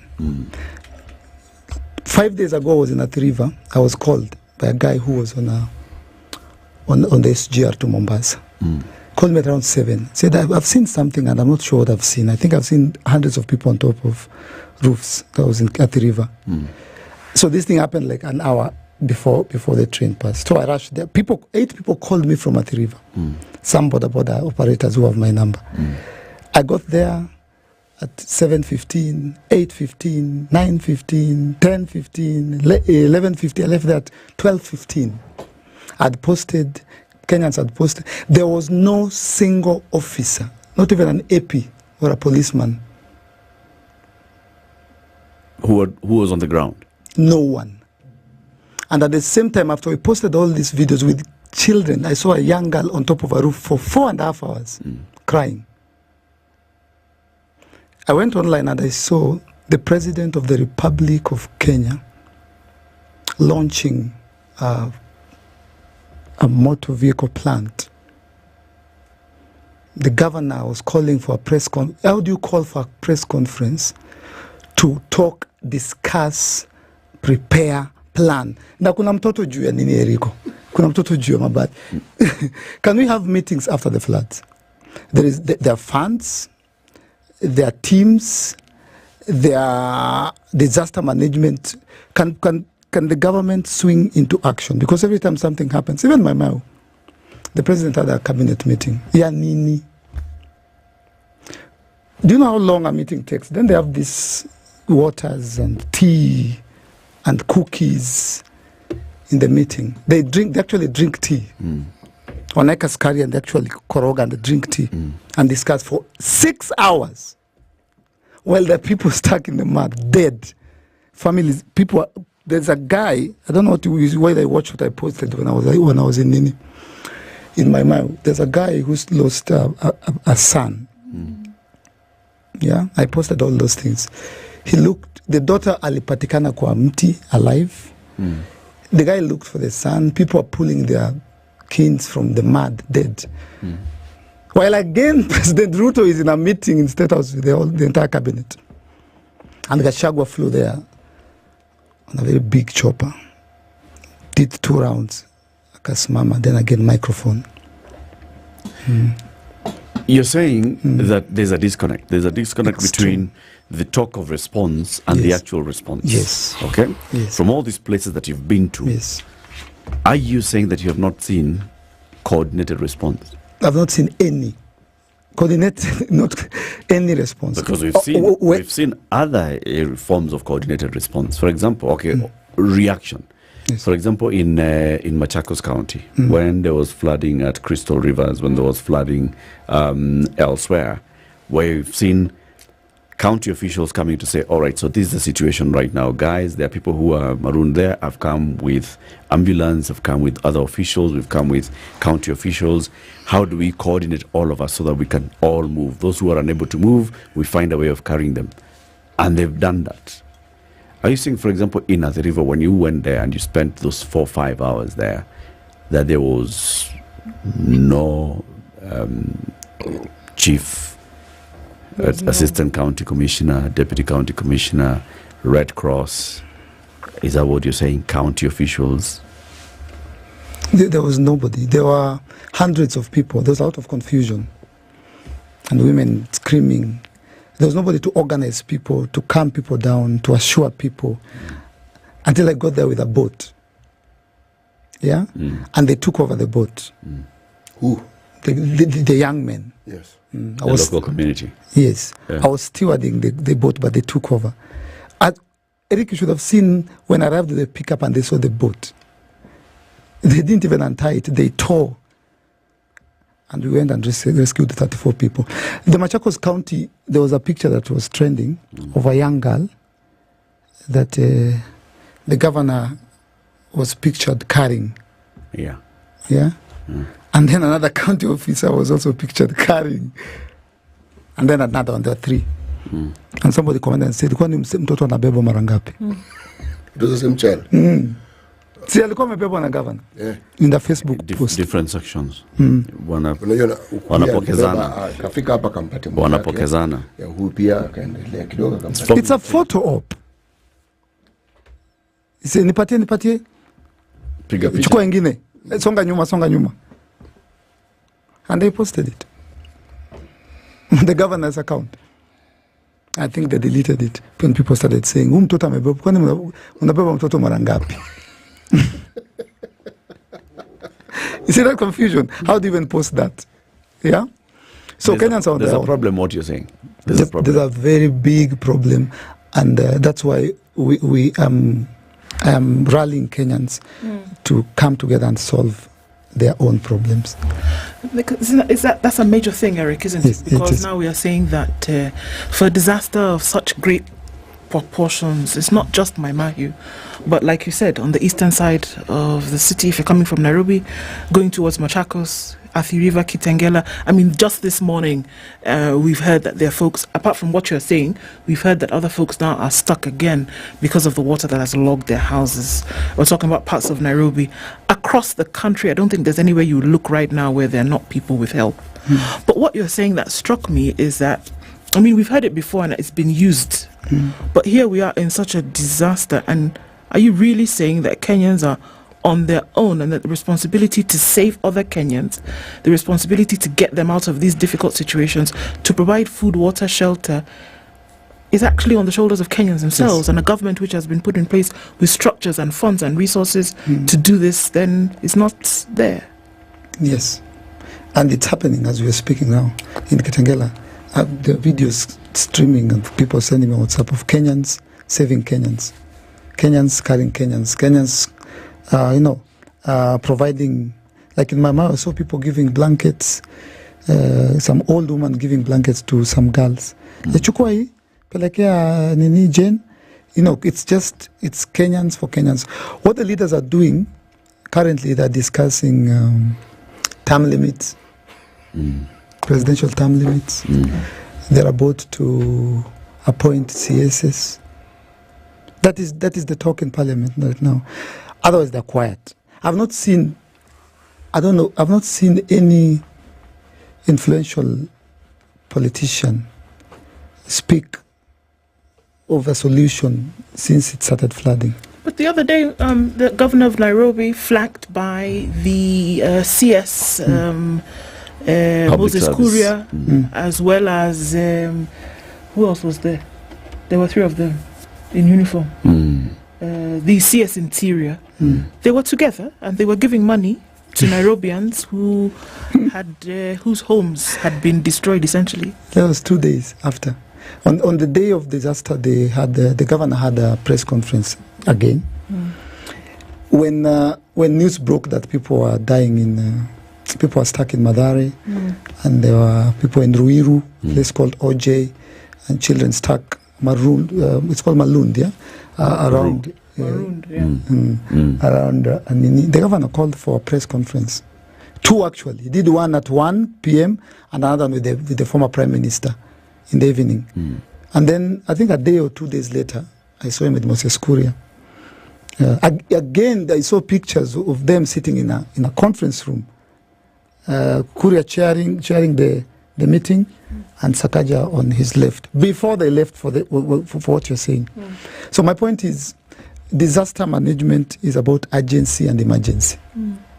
Yeah, I mean, I asked the governor Sakaja if, God forbid, we have a fire in the city, or KCC is on fire, or even the county offices are on fire. Do you call for a press conference, or do you call for fire brigade? Well, we've had a fire in Nairobi. Did he call for a press conference? That one later, after putting out the fire. Yes, put out the fire first. So if a girl is stuck in a tree on top of of a roof, how do you call for media? And say we have seen what's going on. We are going to act. We have set aside. We have established a multi-stakeholder, multi what? Agency task force committee. And also I had them yesterday saying, and even on the day of Athi River, they were saying, you have 24 hours to vacate. Those are victims you're talking to. Vacate too. You know, oftentimes, and this is it, and I think this is now where you come in, Eric, and in terms of what you've been doing and what we've seen folks who are doing, that lady that you talked about who's giving a blanket, maybe she didn't have it, but giving a blanket to these young girls, and I think this is where it comes in, that you've been doing something over the last, several days. What is that you've been doing, and how have you been able to do it? Because now pointing to the fact that actually something can be done with the speed and urgency that you talk about. So what is it? And why did you decide to? So we've done a lot as Sisi kwa Sisi, which is basically Kenyans for Kenyans. We've built a bridge. We've taken children to India. When I say we, I mean Kenyans, yeah? Before even the floods. And it's working. And as Kenyans are saving other Kenyans, I've given myself to exposing and shaming this Kenya Kwanza government. That's what I do. You've given yourself to that? I'll just expose and shame. People have been saying, why do you carry cameras? Just go help. I carry the cameras just to shame the government, just to show Kenyans how slow and inconsiderate the government is. Yeah, because I did see that, and somebody said, okay, well, if Eric Omondi really wants to help out, why then is he, in the eye of the camera, and why is he filming that? If you're going to help out, we don't need you to film it. So that's we have sent. We've sent for 3 drones, 4 cameras, even lights. We want to do production now. Sasa inakuwa serious because when they ask us not to record like the government did, we are going to add the volume. Now we're doing production. If there's a girl on top of the roof, we're going to show the world, not Kenya. We're going to show Tanzania, Uganda, US, Canada, that we have a dysfunctional government and a dysfunctioning country. We are going to increase our cameras and our production. Because I, as Eric Omondi, as Kenyans, as helping Kenyans, I will expose the president and his government. That's the only way. Let me ask this question. If we're talking about political leaders, would you therefore then say that those who are in the opposition, because they are leaders and they are influential, should they also not be shamed? The ones in? Should they also not be shamed because All they are leaders? Yes, all. Even the ones in there? In the opposition. There is no opposition in Kenya. There isn't any. There is no single opposition in Kenya. Hakuna kabisa. President Ruto is having a ride of his life. The parliament, there is no opposition in Kenya. There is no opposition in Kenya. No wonder we were in this situation. No wonder we're in this situation. And I personally, I'm asking the President of the Republic of Kenya, Dr. William Samoei Ruto, do not, on top of my list, do not attempt or even think of appointing, they're called CSS. CAS. Because he would have done it by now if it were not for the floods.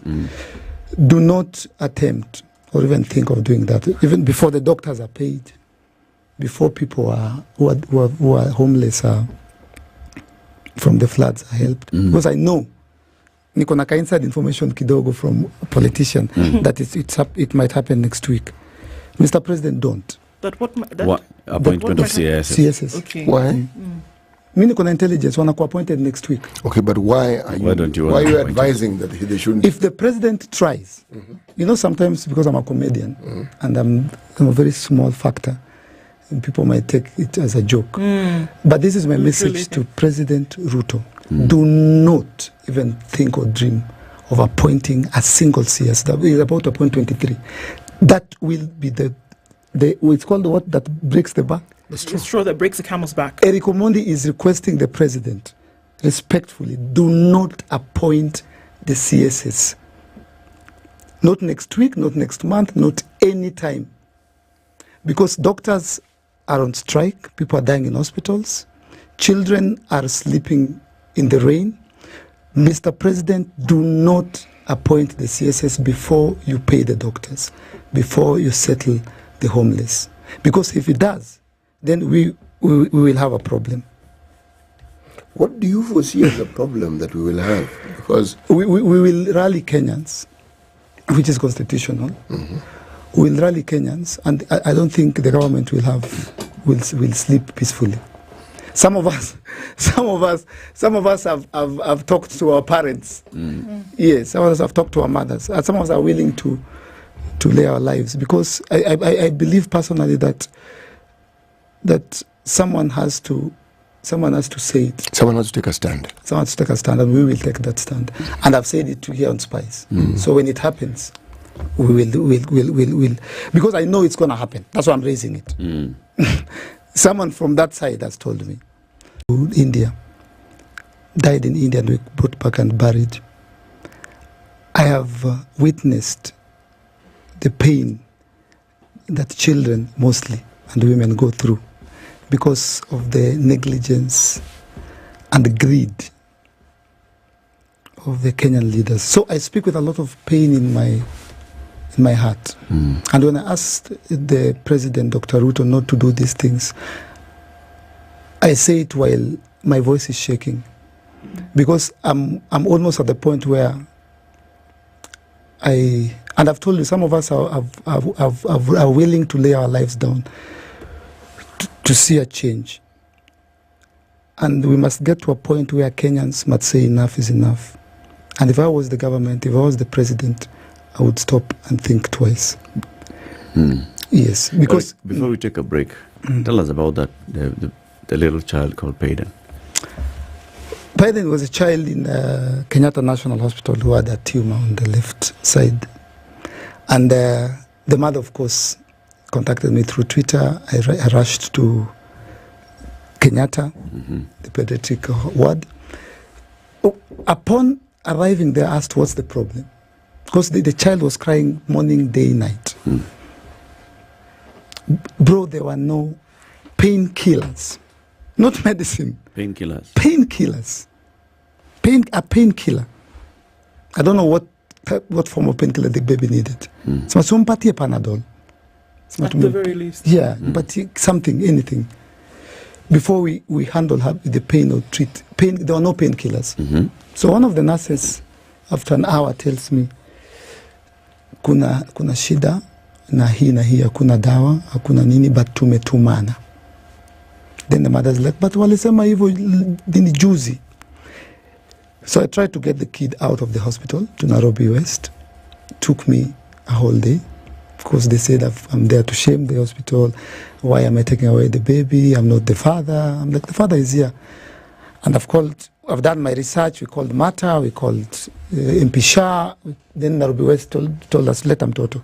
They even sent an ambulance. Oh, Eric, if you take the kid, if anything happens to the kid, you will be responsible. I'm like, Sawa, the ambulance is here. The whole day, we took the kid around evening. Rushed the kid to Nairobi West. Akapewa dawa, painkillers, the kid akanyamaza. Whatever the doctors did, wakam stabilize. In the morning, I'm called by an Indian doctor and tells me, Eric, I have some very bad news. And the kid is not dead. Okay. So relax. That's not the bad news. That's not the bad news, okay. Yes. He told me the organs are failing. And then this doctor came in the morning. Kwani mtoto alikuwa wapi? So alikuwa Kenyatta. So he was basically preparing me to prepare the parents that there's nothing they can do. So we lost this kid. And that's when it started dawning on me that there's a lot of negligence in the government as a whole. Because the amounts of cases at Kenyatta National Hospital that are there that just need basic medicine. Eric, you will not believe. People who are dying today. Well, currently people are dying because the doctors are not even there. So it's not just medicine. Even the doctor is not there. So that's how we lost Paiden. Very sad story. Let's take a break. 26 minutes to 10. Our guest this morning is Eric Omondi, the comedian. He is also a community mobilizer. He is a defender of people's rights. And he's here this morning saying, you know what, enough is enough. People have got to realize, in Eric Omondi's words, we are on our own. And we've got to sort ourselves out. And that's why we have him here so that he can tell us, what do you mean we are on our own? And so what do we do about that? Let's take this break. We'll be back shortly. Good morning. This is the Situation Room, the only way to start your day. Lights.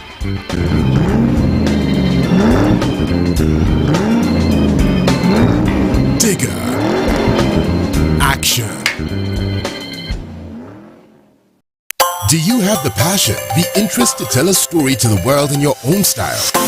Well, we're ready to take you in and help you grow your talents in the media industry. The Standard Group, in partnership with Talanta Institute, is offering a media training and incubation program courtesy of Standard-Talanta Academy, where we nurture and guide industry talents on an array of topics from writing, reporting, media law and ethics, investigative journalism and research to the Kenya Copyright Board, Kenya Film Commission and the Kenya Films and Classification Board legal frameworks. To apply to the Standard-Talanta Academy for our upcoming May intake, visit www.talanta.ac. Parts of Nairobi this morning, 20 degrees. We'll see highs of 24 and lows of 16. It's partly sunny at 20 in Nakuru, going to highs of 25, and we'll see highs of 25 in a partly sunny Nyeri. Sunny at 20 in Eldoret with highs of 23, and into Mombasa is sunny at 29 and sunny at 30 in Malindi. 25 and partly sunny in Kisumu with 25 and partly sunny in Kakamega. It's 24 in Kampala this morning, and at 28 Dar es Salaam is sunny, going to highs of 33. 20 and sunny in Johannesburg with highs of 25, while at 31 Mogadishu is sunny. Addis Ababa at 21 is mostly sunny, while we'll see cloudy conditions at 28 in Lagos. Kinshasa is cloudy at 24 with highs of 35 today. And we're looking into a sunny Beijing Wednesday afternoon at 26. 13 and cloudy in Paris. Thunderstorms expected later, while cloudy at 12 in London with highs of 19. New York, still Tuesday night, is cloudy at 12 coming into Wednesday. Highs of 24 and lows of 12. Mature, intelligent talk every morning. Spice up yourself.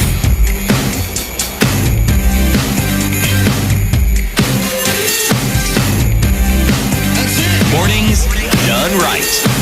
94.4 Spice FM, Nairobi. Our conversation continues with Eric Omondi. So Eric, like Ndu asked you earlier, so what exactly is this that you've been doing? And yes, we've seen you in all these places. When, for instance, you went to Athi River, you landed there with a boat. Where did you get the boat from? How did you get the boat there? I mean, what is this? And then how were you coordinating with other people to support the affected people? Were you coordinating with government agencies? Did you reach out, for example, to the county commissioner, to local Red Cross, local officials, so then you can coordinate more effort, more support? So that was the big question, because everyone was asking, where did you get the boat? Wapi boat? Na saizi ni saa 2 asubuhi. Kwanza nakuanga na boat. I mean, I have 3 now. I'm actually building an ark right here. Oh, thank you, Noah. Yes. Okay. The government is very predictable. So when it started flooding, I ordered for a boat from Naivasha. 6 days before, the boat was in Athi River. Imekuwa tu hapo. Because I was 150% sure I'll use it. So I was just sleeping and waking up waiting for the moment. You knew that there will come a time when we will require the boat. Yes, and I was right.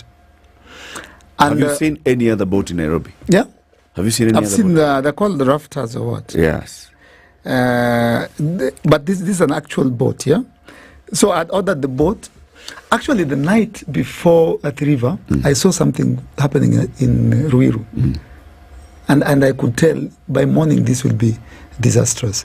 So I called the pickup guy, told him, kuja na pickup. It's a very heavy boat. Come with like 8 guys. Fungeni boat. Load this thing. Watch a pickup hapo enda. Kwa standby. And so we left. We actually left in the morning for Ruiru before I got the call from the SGR. So we just did a turnaround. So I think to me that is disaster preparedness. And if this government thinks that the rains are done, I think the meteorological department is very clear that the worst is yet to come. So right now, the president, the governors, they should have boats. Tied to pickups. And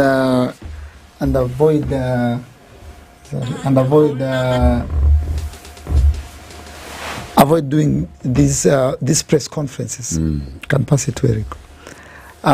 So the next part of the question is, as you receive this distress call from somebody and telling you what I'm seeing in Athi River looks like a major issue, do you call?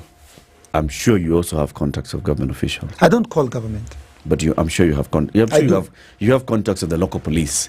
I do. In Athi River, right? Yes. You have contacts of the county officials in Machakos and Kajiado. Why didn't you call them? I don't trust them. They will slow me down. They will they will politicize it. They will stop me from rescuing and saving children. Okay. How about Kenya Red Cross? Maybe Kenya Red Cross. What the government does is they say, Eric, sasa hiyo wacha serikali itafanya. Sasa unajua pia hizi vitu kuna professionals. Unajua Eric, sasa hii boat wewe unashafanya boat. Tulia kidogo tu. Usiende hapo. So has anybody stopped you from doing what you wanted to do in terms of, because essentially, look, Eric, we're not talking about just going and hanging around in Athi River or Roiro, for example. You're actually going to rescue people who have been stuck in their homes. They can't move because of water. Yes. This is what's happening. Or we're talking about, because that's why I asked you the question, is it providing food for people? Is it now mobilizing for blankets and things like that? Sanitary, what's happening? Has there been anybody who stopped you from doing any of these things? Yesterday I was stopped. Stopped from doing what?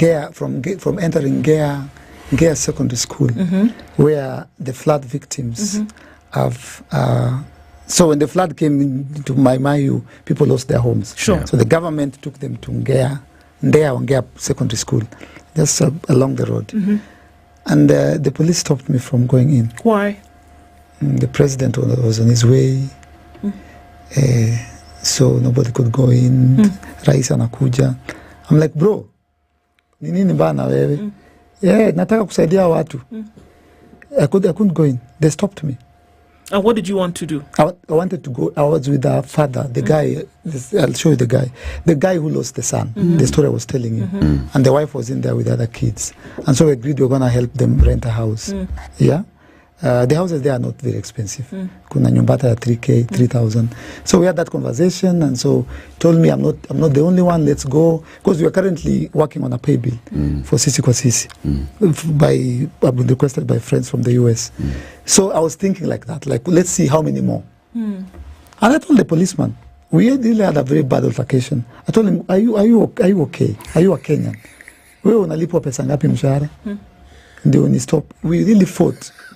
And I had to stop because now the public wanted to deal with him. Yeah, you know, mpaka I had to apologize because I think I insulted him. I told him, wewe sasa unalipwa pesa ngapi na utumie akili. He actually stopped me. But Eric, that guy was given instructions. Well, I mean, that's why I apologized to him later on. He was just doing his job. Actually, I went back and apologized to him. The president is making his way here for security reasons. Let's control movement. Eric, you've shared with us, and City, you can look at it. You've shared with us here a clip, and I can see you among other men on top of a very big boat. It's an ark. Sisi kwa Sisi, and you're saying this is an ark. And you've posted this on your social media. Yes. All right. Comes into very many comments that are coming here. Some, not very many, but some comments that are coming here. Are you showboating? Is this just showbiz? Are you doing this as well to create content? You're a content creator. So this is an opportunity for you to create content. You know, I'm making a boat, and you're saying, let me read the caption of what you've said. Hey, no. Hey. Just tap on the screen. Tap on screen. The caption here, you're saying. I think you should read the caption. Met Department says that. Yeah, sorry. Let me. Mute it, and then you can read that caption. Okay, so the caption is, the Meteorological Department says it's about to get worse, but Kenyans are clearly on their own. The government clearly does not care or seem to have any plans. I'm reading this. Bodies are being retrieved from rivers while citizens are being victim-shamed. Sisi kwa Sisi has a plan. We will stand in the gap. The motorized Sisi kwa Sisi Ark will reach victims in the remotest parts of Kenya to save lives and deliver food, clothing and medicine. Get ready. What do you mean by that? So, as you say, Eric, you're right, yeah? I am a comedian, and I'm a content creator. Yeah. And that is a tool I have that I can use to pass a message. That arc may never be used. But the message is very clear, that in 2024 we might actually need an arc. Something that was used 5,000 years ago.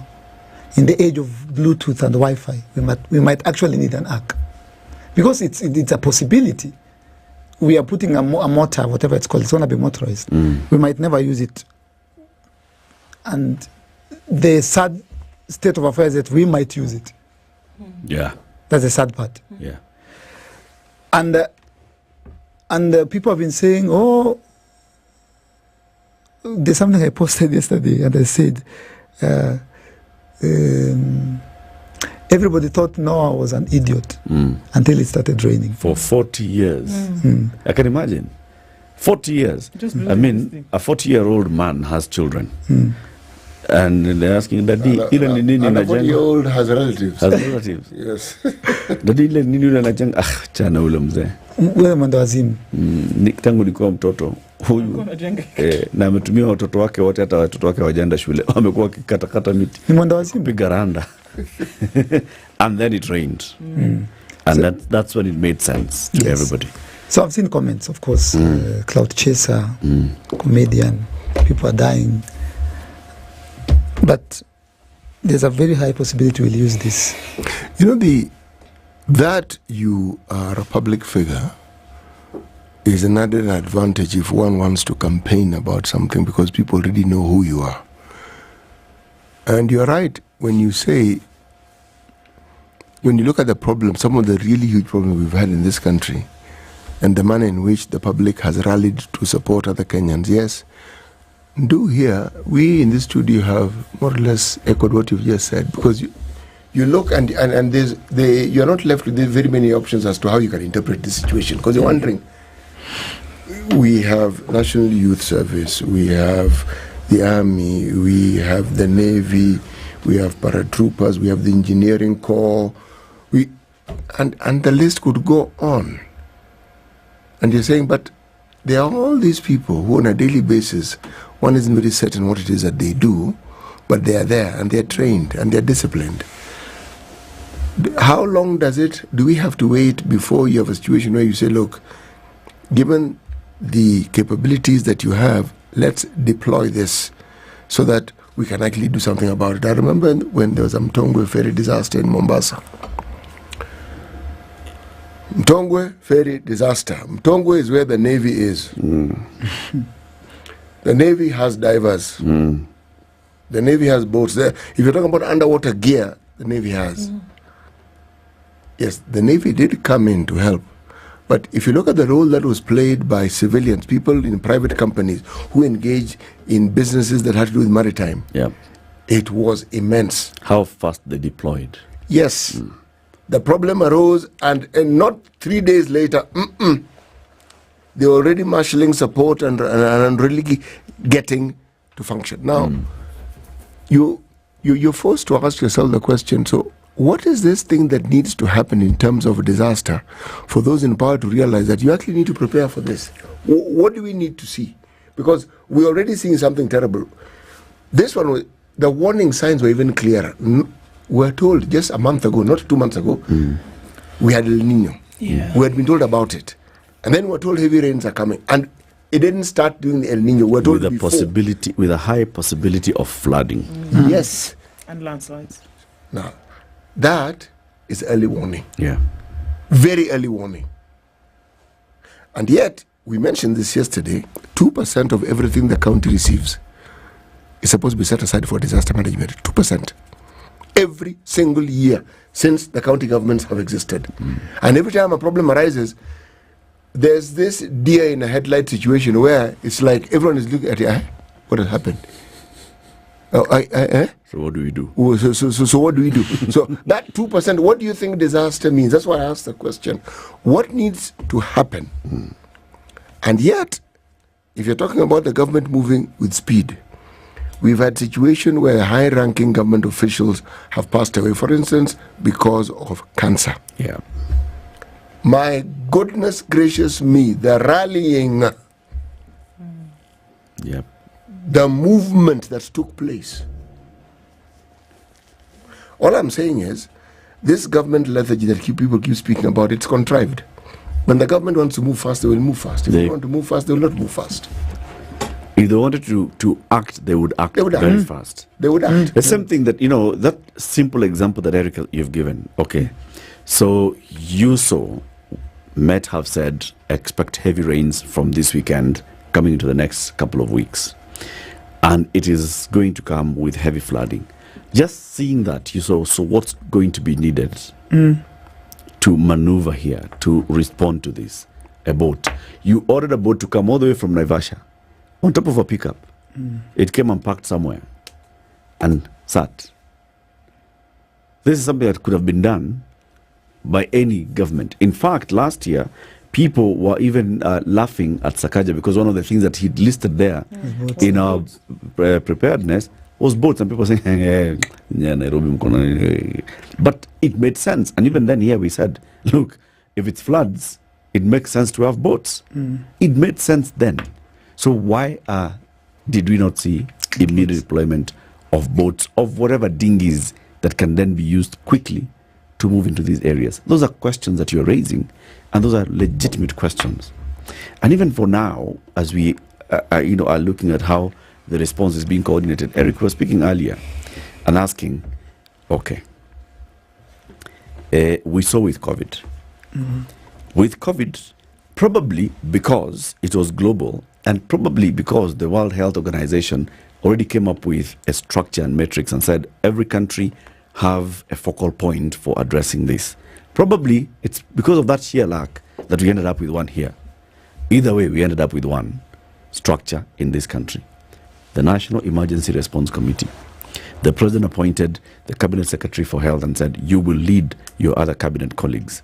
They will be CS Treasury for money, CS Education, schools are affected, CS Interior for coordination, CS this and the other. They will be part of this.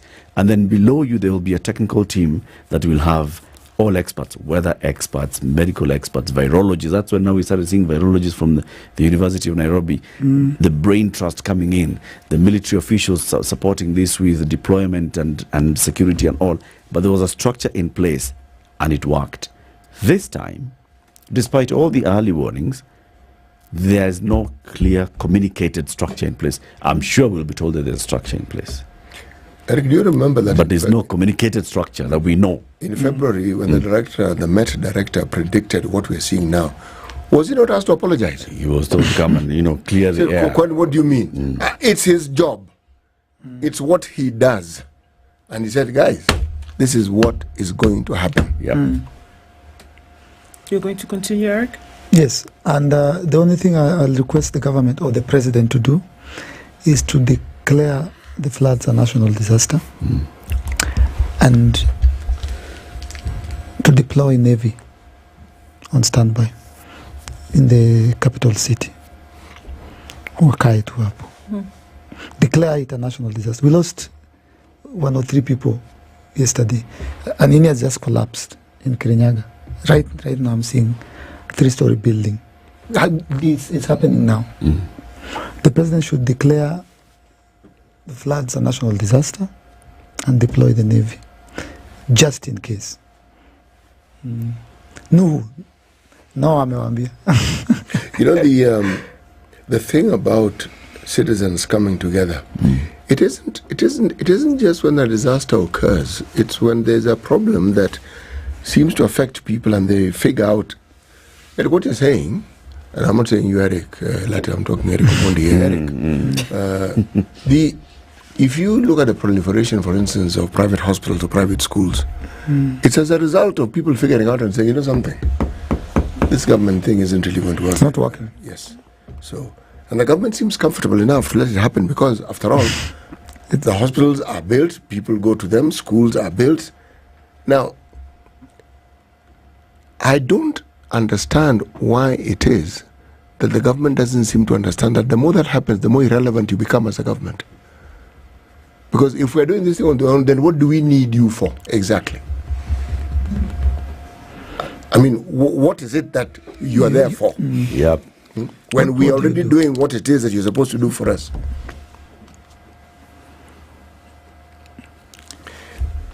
It is sad, but I will continue doing it. Right. So what are we seeing now? I mean, there's often the question of what should happen. What exactly is happening now? People are being given food. People are being taken to... What's happening? Where are people going? Because oftentimes we say that, okay, folks need to get out of there because obviously you're not staying in a place where there's water. This lady in Kitengela, not going to stay in that place, has to be removed. Yes. And the rain keeps coming. What's happening? Being given food, shelter, temporary places. But that's why. And what's the call? Because like you said, Kenyans for Kenyans, there are many people who want to be able to help out now, and they're not sure how all of this will be coordinated. I think we have different groups of people who are coordinated in their own right in different areas. So what is it that would happen for folks who are for me as Eric Omondi and as Team Sisi kwa Sisi, we are putting up a pay bill number like the one we had for Kenyans some years back. I think it was for Turkana. It was, yes. Yes. And this, as Eric has said, there seems to be no clear indication or clear communication or plan. Like you can't tell us one. There's no communication that we've received that assures that people get food, blankets, and it's getting worse. So from our end, we're going to establish a pay bill number. This was requested by they're called DIA. Diaspora. The women in the US. There are 6,000 of them. They also called me yesterday. Put up a pay bill. We will start. We are going to, and as my brother says here, we are going to make Kenyans ask the question: what is the government for? What do they do? That's what we want to do. We want to provide help to a level that makes us question. That rivals the government. Yeah. Just let them ask, wait. So kazi ya nini. So that's the plan. You know, there are things the government actually does. Pity they've never gotten to understand that they need to talk about the things they do, because if you don't talk about it, we don't know. Yeah, well, yes. If let's say, for instance, some friendly government, a donor, a partner, has built this marvelous road that passes by. It's a bypass, and you go through Dongokundu, and from the airport you can now get to the south coast within a matter of minutes, as opposed to the torturous route of going to the ferry. If you don't talk about it, we will not know. It's government. If the government builds some wonderful bridges somewhere, previously there were no bridges. You see, like for instance, I was having this discussion over the weekend when I was in Mombasa with some colleagues, and we're talking about bridges. I was saying that people know the Nyali Bridge, they know the Cliffy Bridge, they know the Amtopa Bridge, okay? Yes, but they forget that prior to these bridges being built, there were no bridges. Nyali had what you call a floating bridge. Kilifi had a ferry, okay? Okay. Now, there are things that actually change people's lives, and the government has actually been at the heart or at the very helm of it. I'm using this argument to put across this idea that the government can do things if they wish to.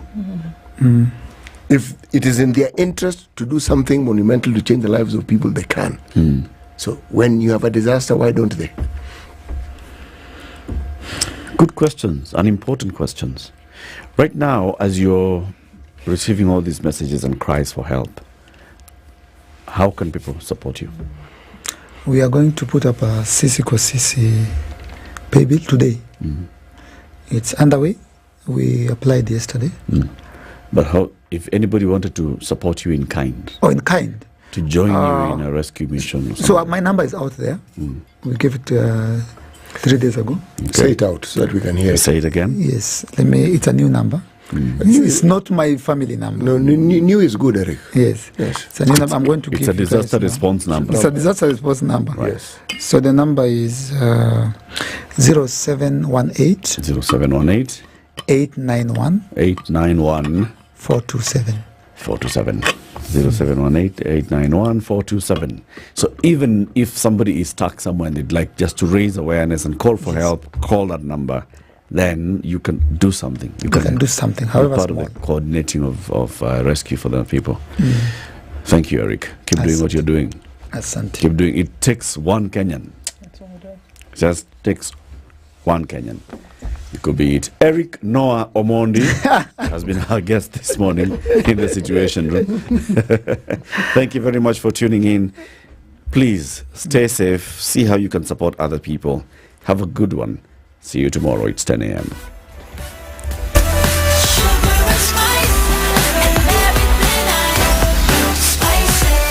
Spice up your life.